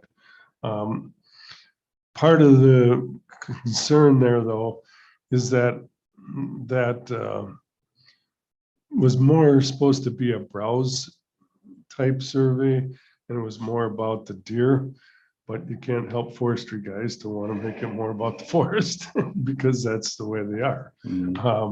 So, and I think there was some really interesting points that they were pointing out, how they're going about looking at seedling numbers per acre. And, if there's 3,000 seedlings, they hope to get it to 300 mature trees per acre down the road. So I think it probably would be good if they would come in and explain kind of where they're at with it, because it's better monitoring than they've ever done on our forests. And even if it isn't as valuable to determining deer populations, I think it's some good work they're doing. Okay. So Marcy? Nothing. Bill? Nothing. Thank you. I have one that's I think the board should pick up and talk about, and that is the application process. I had a number of people that have talked to me about the deadlines and the missing deadlines, and they lose their preference points. I mean, we have Bobcat deadlines, we have bear deadlines, which is tomorrow. We have, doe sales in the middle of August. I mean, it's, if you are a regular guy out there, a gal, and you want to know what's what, it's confusing. And there is, and if there's a way, I talked to Scott Loomis about it briefly, but I think that the board and the department should discuss this, because other states, when you apply for stuff, it's like, there's the deadline, July 1st, folks. In Wyoming, you pick what you want to do and get it in. And here it's like, oh, I missed the August 1st Bobcat, and now I lost my preference point that I've had for 5 years. And so it's confusing. And when I brought to my attention, I agreed. I went on my essay to go for bear, and I thought, did I do bear or not? And I guess I did it in March when I did my pages, but I'm not really sure. I go to Go Wild, and that's not real clear to me on Go Wild exactly did I do or not. So I think there's some improvement that we can do. So I'd like to let's talk about that in the future. Anything else from the board? Okay, lunch will be served for this board at 11:45 at G27. Otherwise, I entertain a motion for adjournment. I hope everybody has a good Christmas, nice holiday, and safe holiday. Is there a motion to adjourn? Move. Is there a second? Second. Second. No discussion. All in favor, say aye. Aye. Motion passes. Thank you.